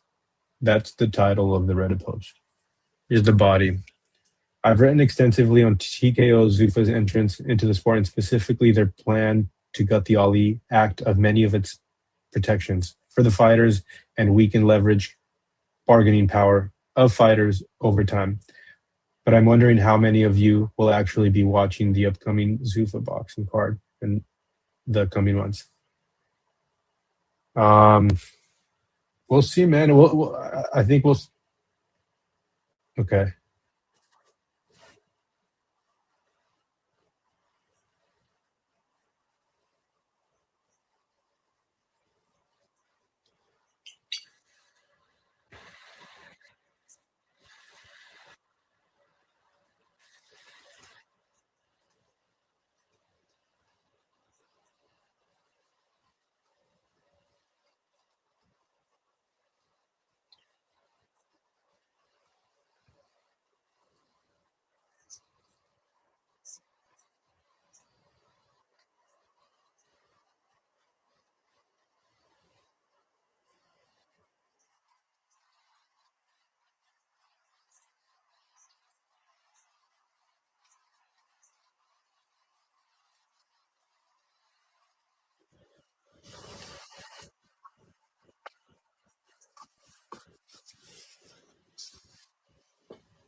Damn. That just puts things into perspective, right?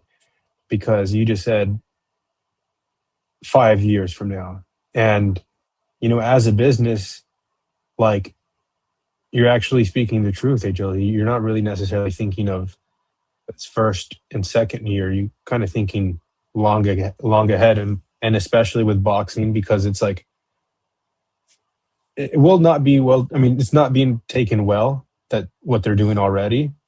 So just imagine if they were to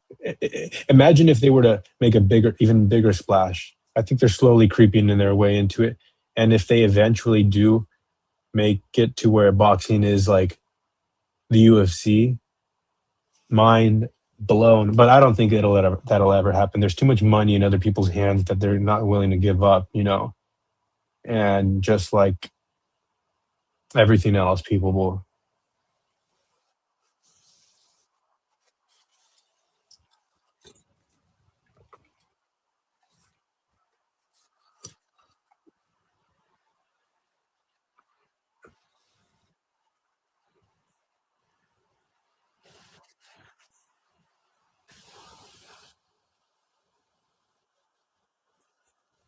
Clarissa says, do y'all think Turkey will be in boxing for the long haul?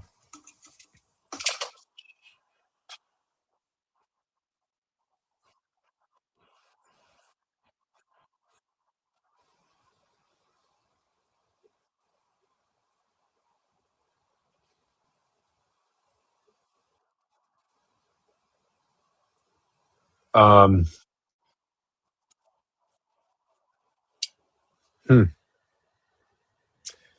We will see, Clarissa. I mean, I did the timeline of Turkey in another live stream, which am kicking myself in the butt because I didn't save the timeline. I fucked it up on accident. But Turkey got into the sport officially in 2023. The fact that things have gone wrong in a lot of his fights make me worry. I don't think that he's catching on to what we as fighters care about. Like, and I know that they're small, but they're like just there are things that we care about as fans. Like, and I want you, HLD, to go and have a good time. Like, you're sort of uncertain of what's going to happen with the card. Like, CT pulled up to the presser the day that they sold the tickets, and he wasn't able to gain access because it's not open to the public. There's very little promotion. We're not aware of what's going to be the fight of the of the decade. So I'm saying is that he's making tons of mistakes, and that is what worries me. I know that he's invested tons of money, and I say he, but it's not his money, right? Like it's the government of. Okay.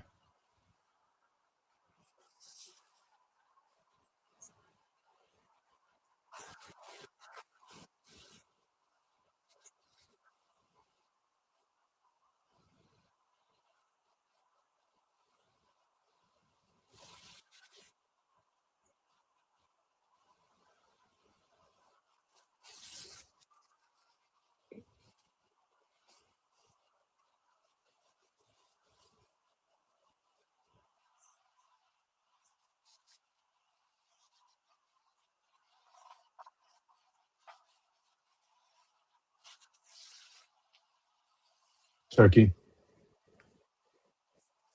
And he bought the ring, and he's got 20% of the zone or some percentage of the zone.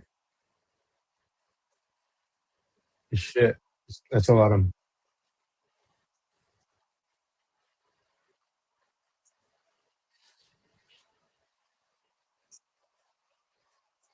Dude, this is what they called boxing back in the day. Like, this is straight up UFC clinch style fucking fighting. It's like, this is Jack Johnson, by the way. Jack Johnson. HLD was at that fight.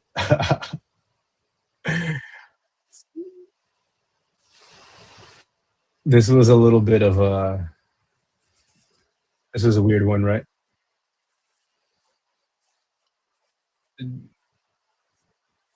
Yeah.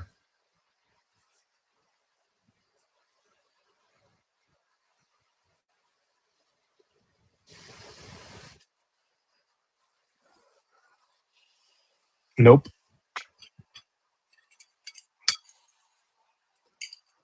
I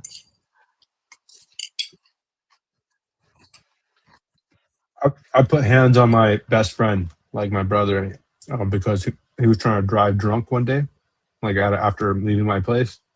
And I gave him a body head, fucked him up, and then he took his keys. I didn't do anything after that.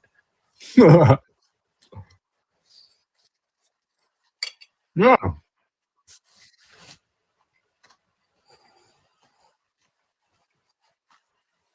I did not. He was fucked up, bro, and he's so stupid. No, I mean, look, he was trying to drive, and I'm like, he was not in the condition to drive. I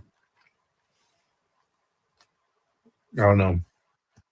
I stood on what I'm. Yeah, no, obvious.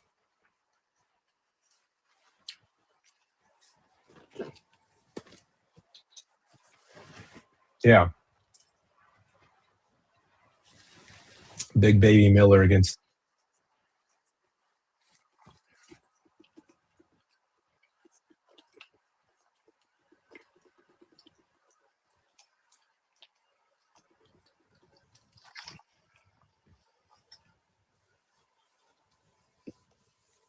I think Tyson Fury should retire.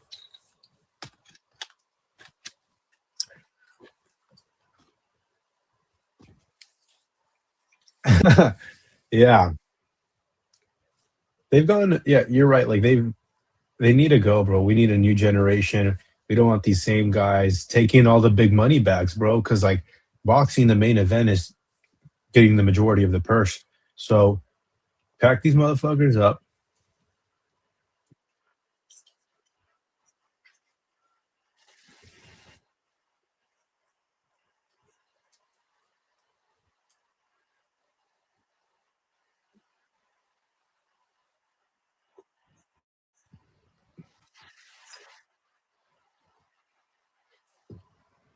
Oh, okay. Oscar Duarte. All right, let's talk about this. Oscar Duarte seemingly confirms that the potential fight between himself and Richardson Hitchens is indeed for February 21st. So pretty soon. That's what I like to see. Put the fucking fight on. Give me 6 weeks, and that's all I need. Like 6 weeks, I can plan ahead mentally and schedule my Saturday night for a fucking good fight. Come on. You don't need. I don't need 5 months to announce a fight. 6 months, like they were announcing Madrimov and Crawford for the fight that took place outside. That would I think that was in Southern California, right? Like that was the main event for that car where they had a bunch of. They announced that 5 months or like 6 months in advance, dude.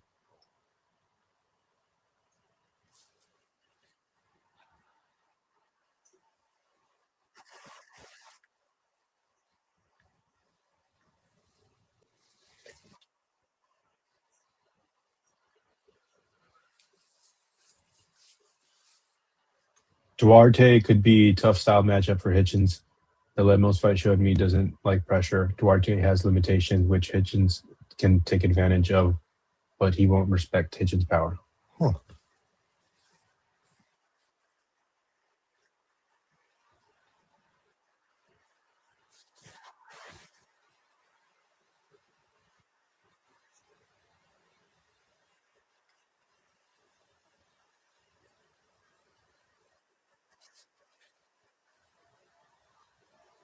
Then Hitchens.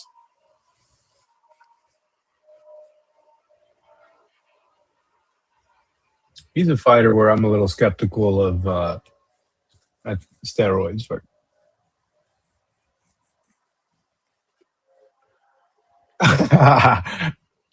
everyone's cheating, right?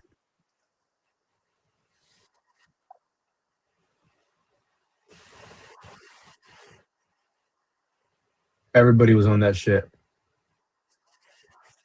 Everybody. Oh yeah.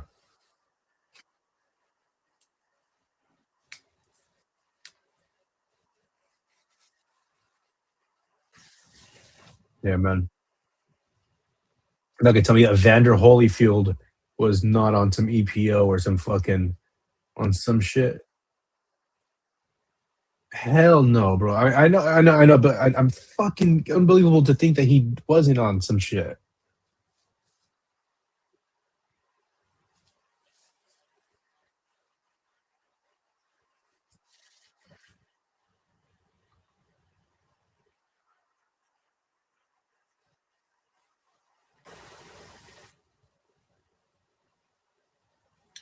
Floyd Schofield versus Lucas Body for vacant WBA lightweight.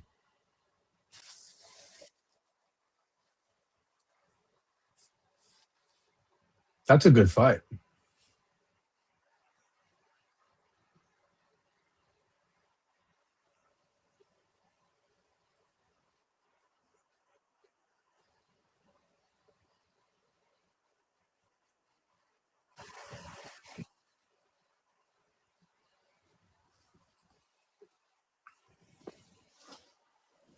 I I I think that he sees his contemporaries much like he are getting what he thinks he deserves, and I think that's exactly what that he's forcing himself out of fights because he thinks that he should earn the same as Devin Haney,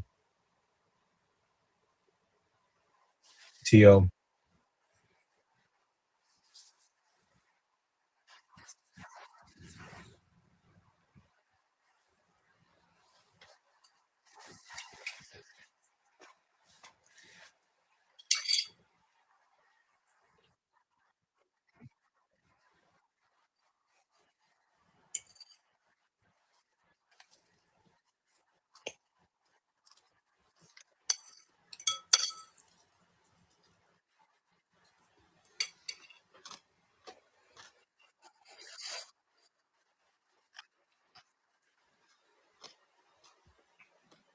Who?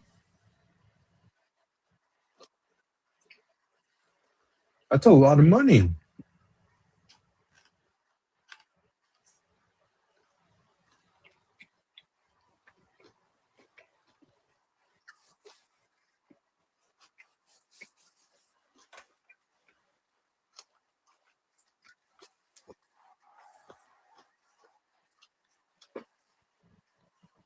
Yeah.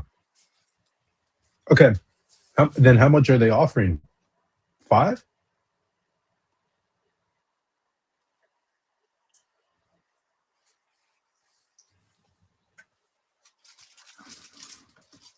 or 5% if he wins?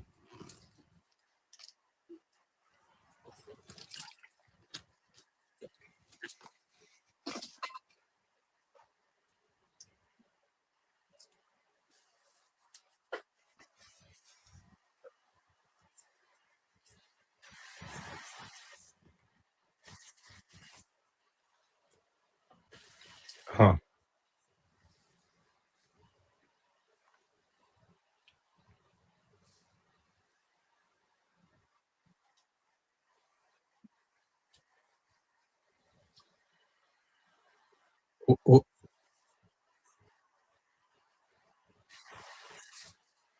Yeah. Yo, what do you think about my statement? I think Tank is the most exciting fighter and my favorite fighter to watch today. Bullshit aside, I think like he's got this style where any second of the fight he can knock you out, and that's just to me is the most it's some of the most entertaining shit to watch, man. It's sad, like I'm talking specifically about the boxing and in the ring. That's what grasps my attention.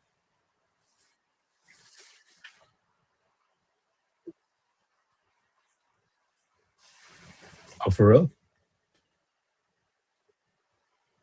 You know,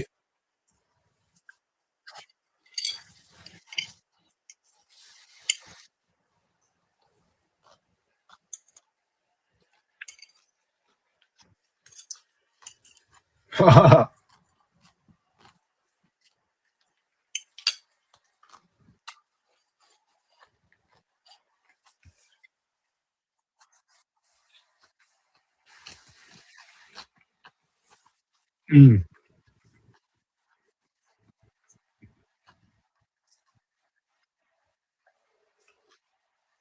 Yeah. No, I agree. I'm talking about stylistically, he's hella entertaining in the ring. But making Ryan Garcia like dehydrate himself and not allow him to rehydrate because of the rehydration clause and weighing in the next day, that's bullshit, bro. That's not fighting.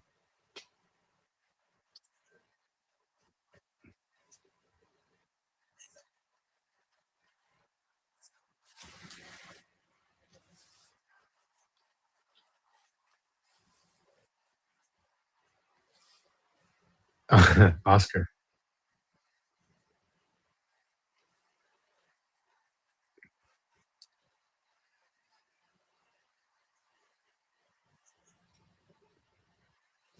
Hmm.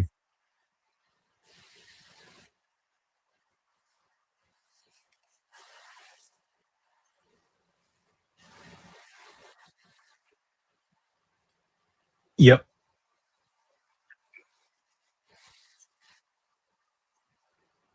Yeah, you got to make hard decisions, especially if you're thinking you can get a couple $2 or $3 million fights outside of the Boots fight. You know, you can fight Spence, you can fight Thurman. Um, but I think promoters should have this one golden rule, and the rule is like if the fighter wants to fight, then it has to get done. Period.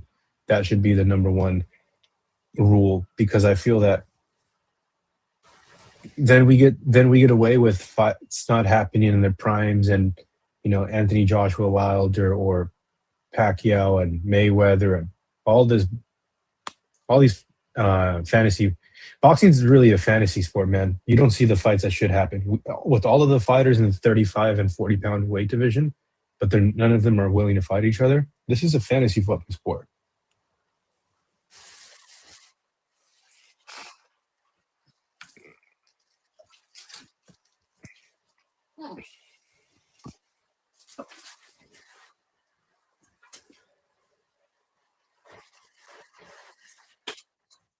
Keep go, keep going after P.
Are you forgetting that they got in the ring after though they faced off against each other and they both said that they want to make it happen? We as boxing fans, that's all we've been talking about for the last 2 months is like the fight going to happen or is it not? And as soon as it was sort of tottering, I knew right away it wasn't going to happen. And then we get the announcement like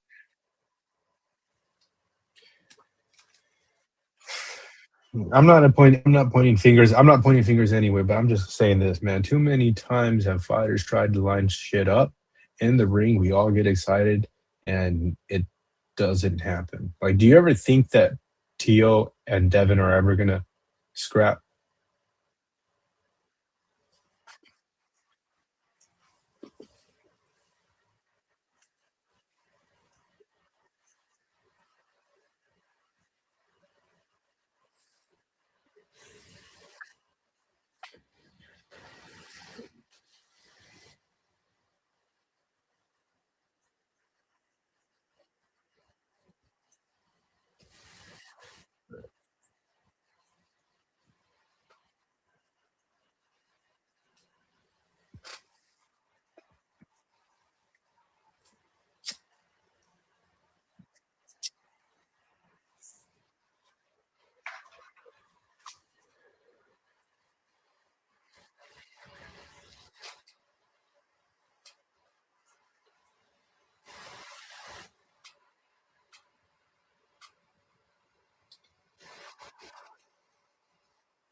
If Tio was supposed to fight Crawford, man, that's who he's supposed to fight.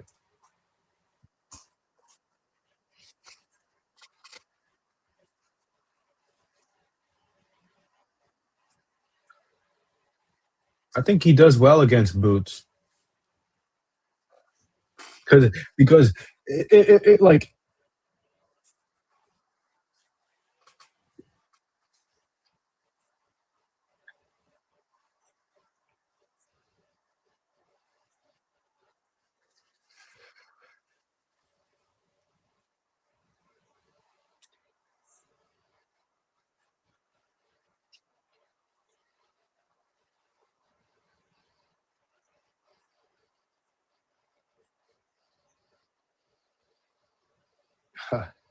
it's so funny that I was just bringing this up. What is the worst or most disappointing fight between great fighters? What comes to mind? Yeah, but just in in your personal experience, like for you.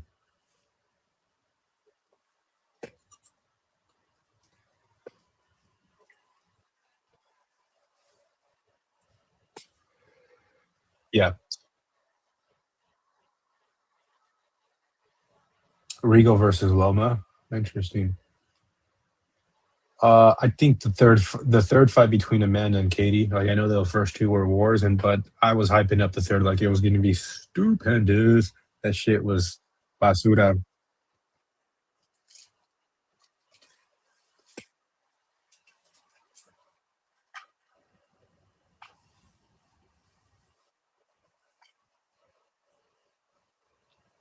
Yeah,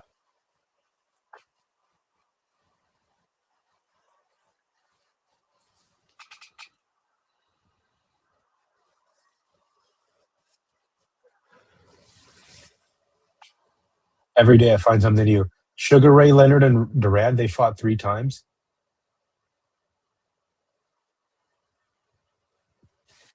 Here, okay, so see, I'm so ignorant to boxing history. I had no idea that they fought 3 times.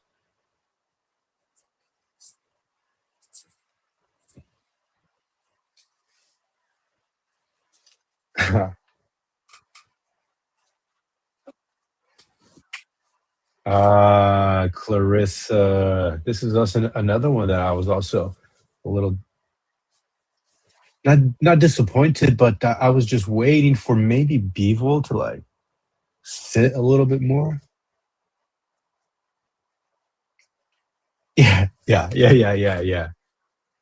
I love Beevil, bro. I love Beevil. Like I'm not ashamed for Canelo taking that L. Watching it live, I really didn't know too much about Beevil. My trainer told me that he was going to school Canelo. Um, and he did with straight punches and that pendulum step and that fucking just his feet were always underneath him. They were perfect, perfect amateur style. Another fighter who has the who has the punch. I mean, he has a snap at the end of his punch on his toes rather than like digging in and lunging and using your hips. He's on the balls of his feet and he's delivering snap. And the fact that he did that against Beterbiev was, yeah, I wasn't disappointed, but there is it was just so like high level the entire time that it didn't, drop or go up. It just kind of bell rang and the shit was intense and it just was that for 12 rounds. And it was nothing different than that.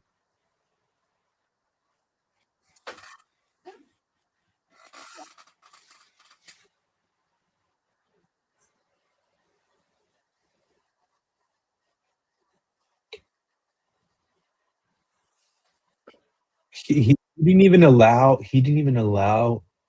Beterbiev to to plant his feet and not hard enough to throw a punch. Like Beterbiev was just walking towards Bivol, like he was chasing him for 12 rounds, getting pivoted, and then his shit just pop, pop, pop. Like when you say that he didn't knock, I know his knockout percentage leading up to the fight was like 100% KO ratio, right? Like I think he legitimate had 100% KO ratio. Bro, he didn't even allow a time for Bevel didn't allow time for him to plant his feet. Like that's how high level that shit was. I didn't see a punch where Bevel maybe yeah in the first fight. In the first fight,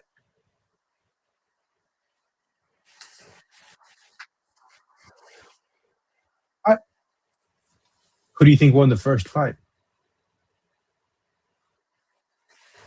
Yeah, so did I.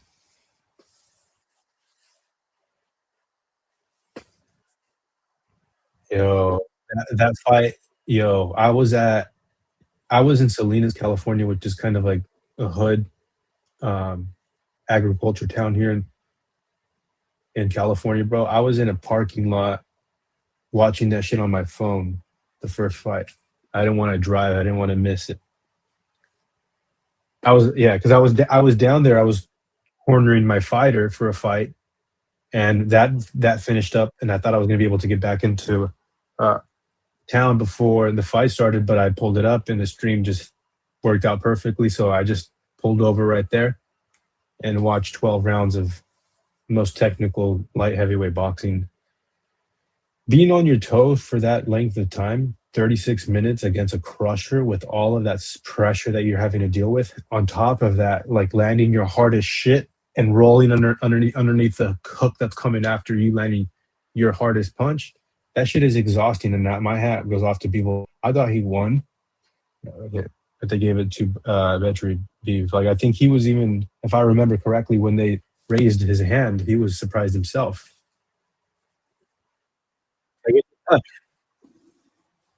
Go ahead.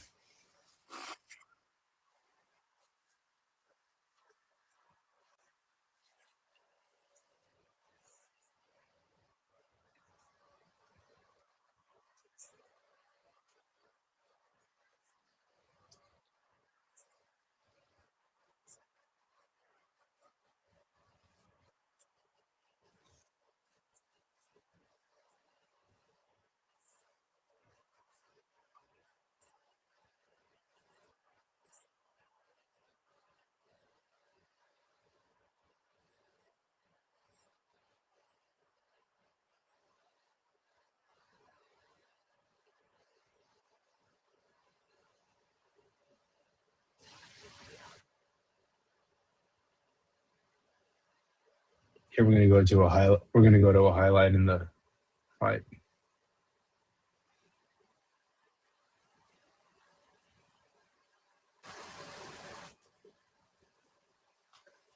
You see someone just tense up, or your body reacts. It's second nature.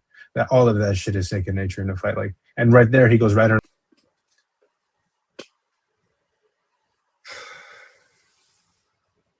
They think David Benavidez is the face of boxing.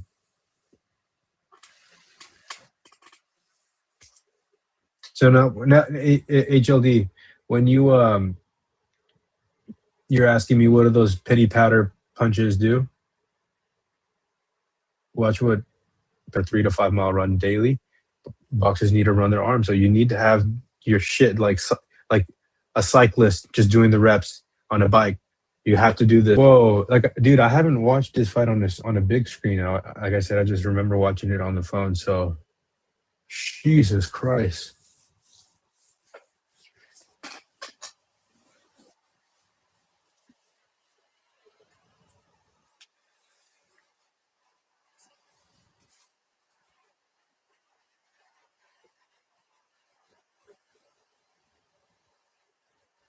Okay. His face after they. Is this what you're saying?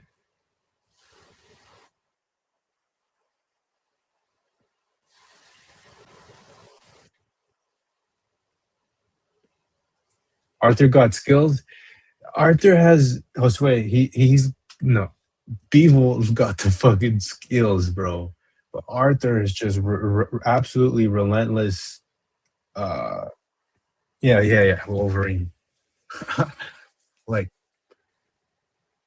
dude, he does a lot of mistakes that you really don't want fighters to do. Or Betcher Beef, he's walking, crossing his feet towards the person like he's grocery shopping, bro. He's not. and he's going like, ha ha, and he's also getting clapped with some of the most vicious hooks. So he's got a iron like chin. You're not going to hurt him unless there's a really good body puncher, because everybody's body's got to go at a certain point when you're getting nailed in the right spot.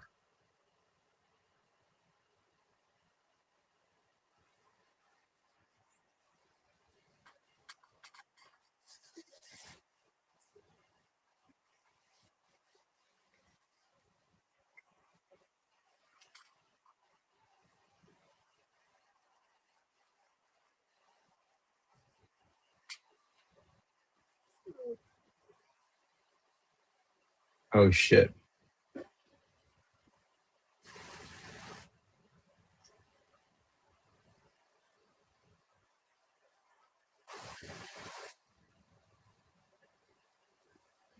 Josue says, but at the same time, Arthur is the bigger man, the more dense muscle weight. Yep. Yep. Yep. Yep.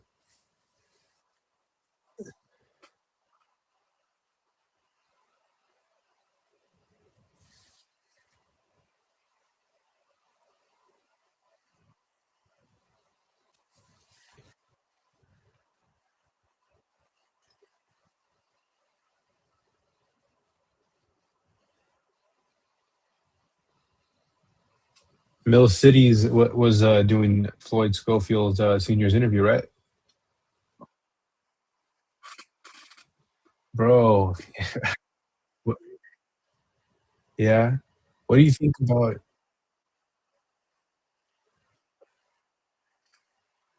Yep.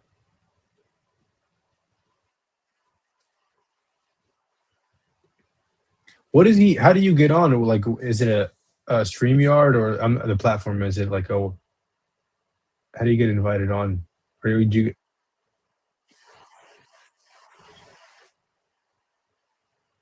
Oh, for sure. Go ahead.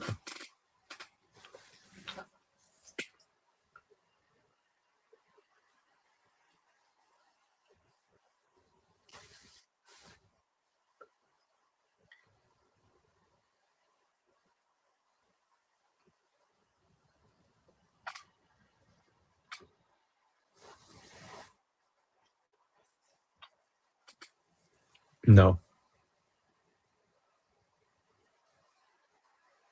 Let's talk about Andy Cruz and Murataya.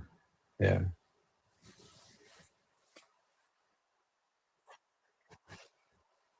No, I pulled this up. I was looking at some fights.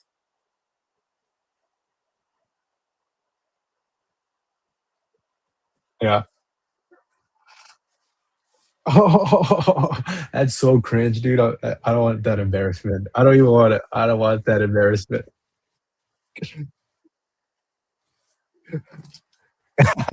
Her voice, the hell, she has a distinct voice too.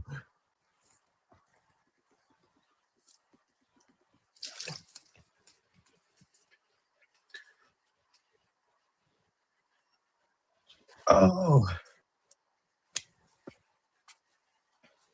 let's do this here. Let's react to Dana White, Zuffa Boxing reacting by Ariel Hawani. Contradictory plans.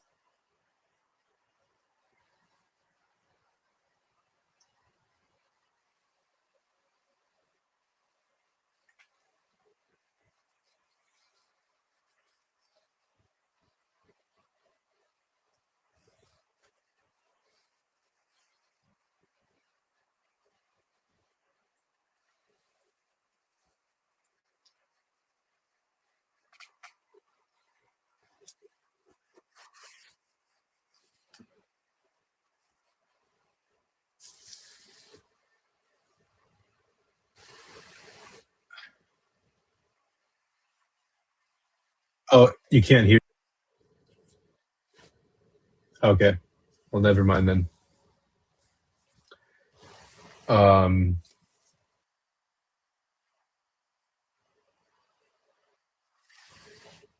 that's fine. It's usually you can hear it.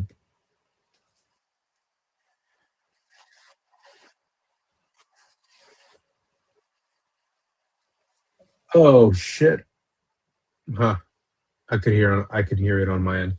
Um well that makes sense. That makes sense. It works in the beginning and then I see something pop up like your mic microphone is disconnected, but yeah, something happens like in between the stream. Clarissa in the chat. Let's see.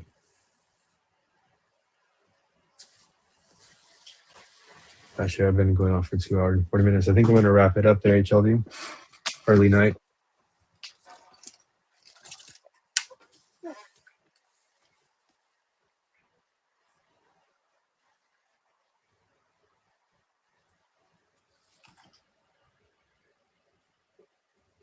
Is that new? Have we seen that before?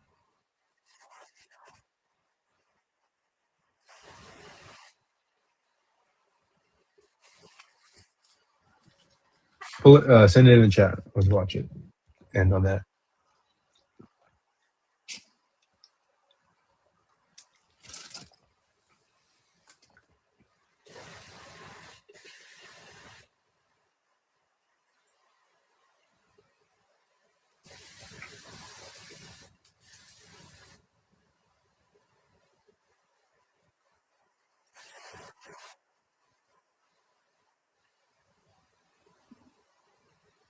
He was born in 2000.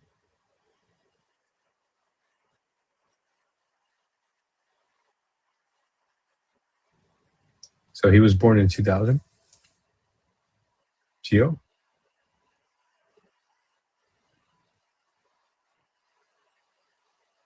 98.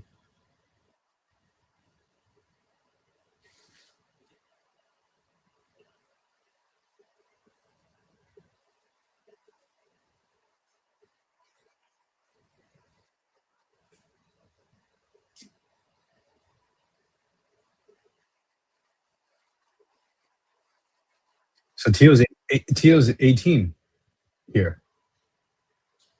Or 17. Okay, well, he looks young. This is so good, man. You know,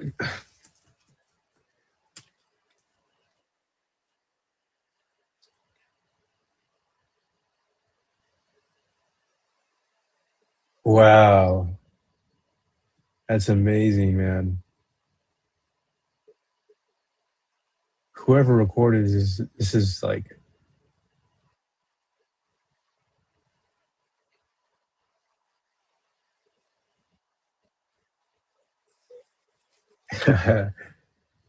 you know, Teal moves a lot like Rigondeaux now that I'm seeing them spar each other. That's amazing.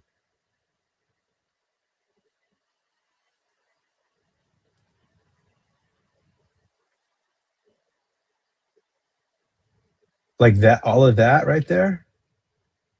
Fuck.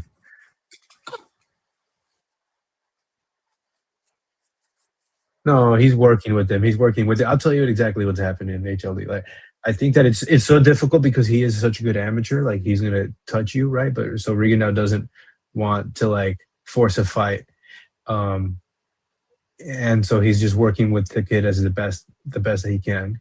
Because he also doesn't want to lay it on him, but he can. He obviously has overwhelming power to.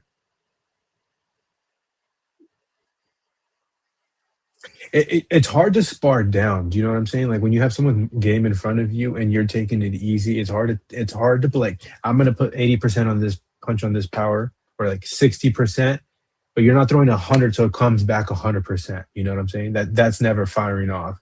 So Rigondeaux or Tio's doing a good job cutting off the ring. Yeah. I think it's a good sparring around. I didn't pay too close attention to that. I just think that it's the beginning was better. So let's watch that again.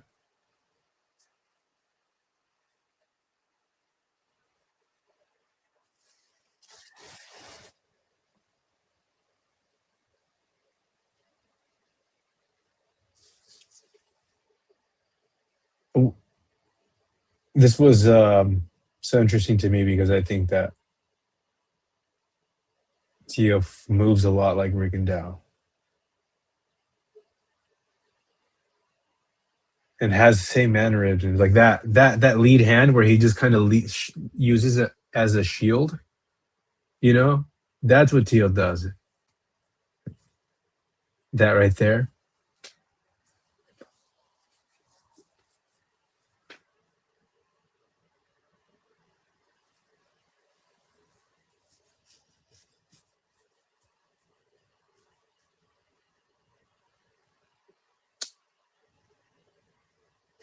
Okay, so yeah, this is Rigondeaux. This is what like feet can do. Your feet can just do this. He didn't like break a sweat. Now I like watching Rigondeaux move.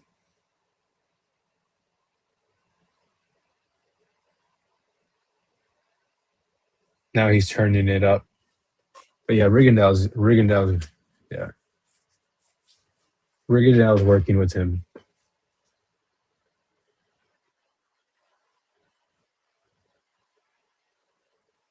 And fucking Vasily made him quit, bro, and Tio beat him. Like this shit's weird. But then Cambosis beat Tio, so it's boxing math doesn't ever add up.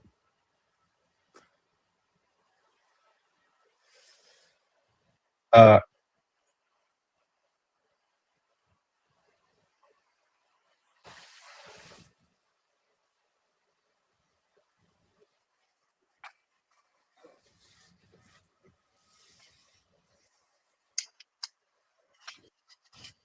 yeah.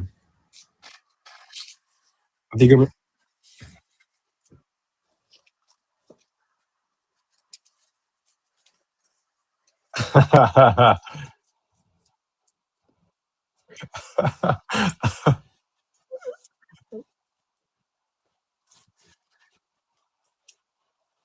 yeah. Bro, thank you, Rachel. Thank you, HLD. Yeah, real quick, I want to tell you, dude. I don't see how that fight is happening where they plan on it. Uh, I asked him exactly where it's happening. And he goes right here, and I'm like, okay, there's no way this is happening, and they're not going to break 100,000 people, dude. Even if they're giving the tickets away for free, it's not sustainable. And nothing that they said made sense. The only sense of hope that I have is that the mayor and YouTube like are connected. So that's all I have to say. I mean, we'll see what happens.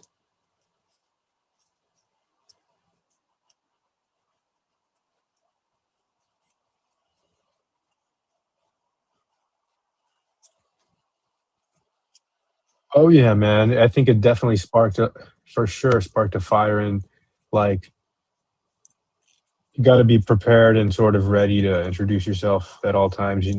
Yeah, man. I think that with boxing it is like yeah, like I've been in it for some time, so I know some people, and I see the same people around at that event. It was like a boxing reunion with all the gyms that I have been around. So that's all who pulled up. We'll see what happens with that. I'm going to cover it until, regardless of whether a big boxing fight happens there or not. It's a story either way. Like,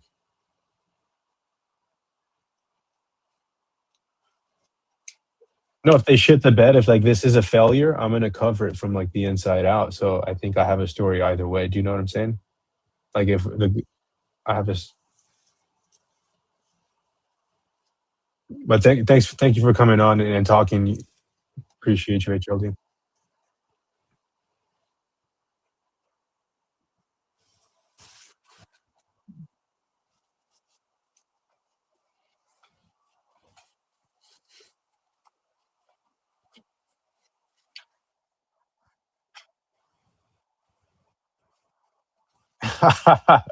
Thank you. Oh shit. Oh shit. Well, yo, HLD, you like you said something a couple months ago on the panel. Like you said you never know what you can get in with Aiden Ross, bro. I'm thinking if I can build a following big enough that I can like market myself to fight, because ultimately that's what I would have liked to do this, where I can sort of quit my day job but still be involved in real estate like as a part time.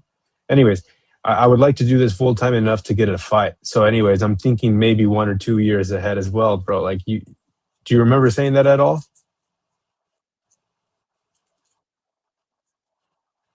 No, I know. I'm do that shit now, exactly. But I'm definitely lining myself.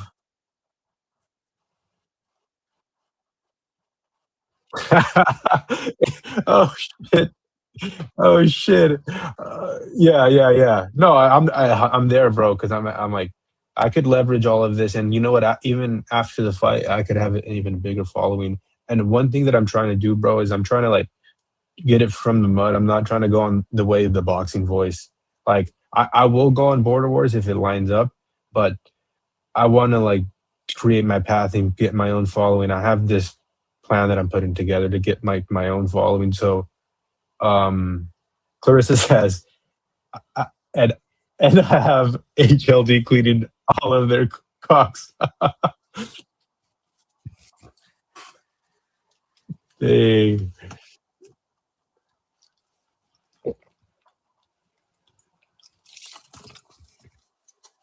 that's crazy. But yeah,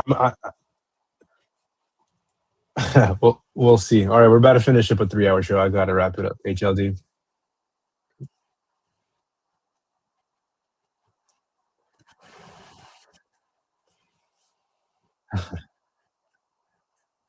No, Koki's good at. What's it? Oh shit! No, don't. Oh shit! Oh shit! We'll give Marco the clout. No, but do you know what I'm saying about like the boxing voice? I'm not trying to be in like sort of propelled by that um sort of fan base. We'll see what happens. I think we're all in we're all in the trenches. Yeah, man. I'm looking ahead.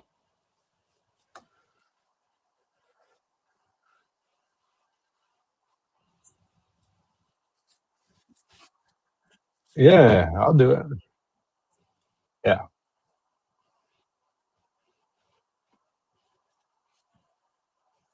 Hmm.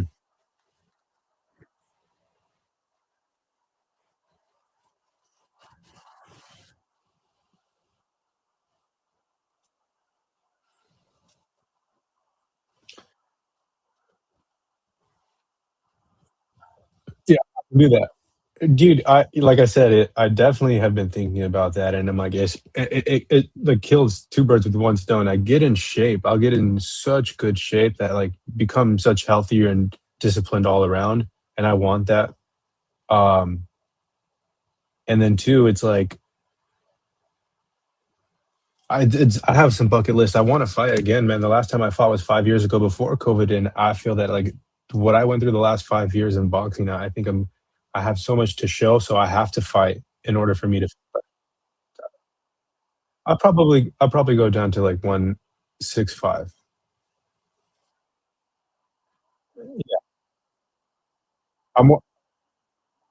183. I'm 183.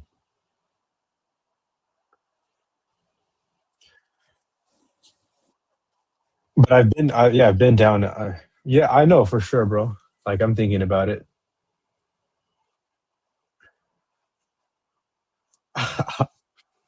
Oh shit! And it is like it is right up my alley, bro. It's like underground, like not the best of fighters. So, but it's good enough, and yeah, yeah, you're right, dude. You're right.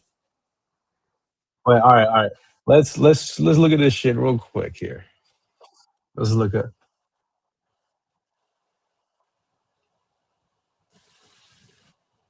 All right.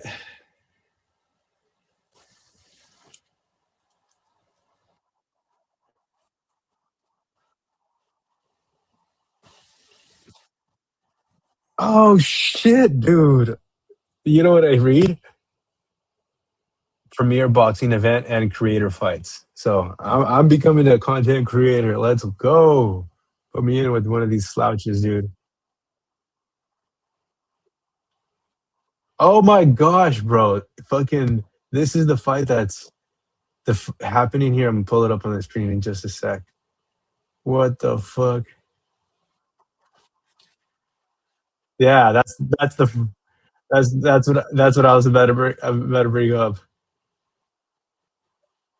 Oh my gosh.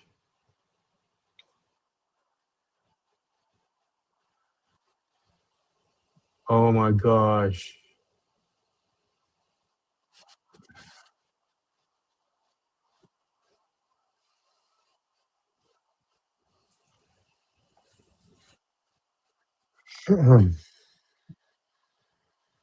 Yep.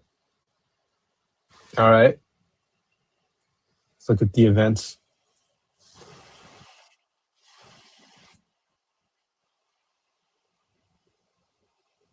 No, I'll keep my eye out there for sure. There's a lane.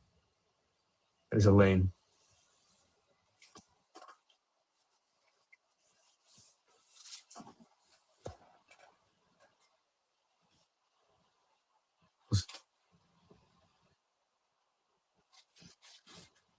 Oh shit.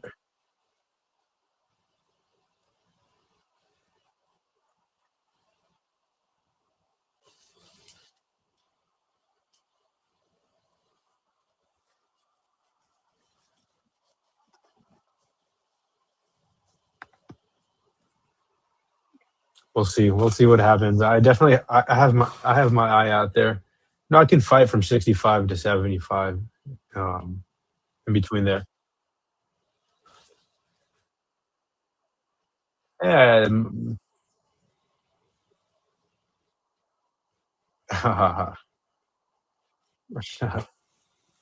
But I'm gonna wrap it up, HLD. Okay. Yeah. Peace out, everybody. Thanks. Hit the like.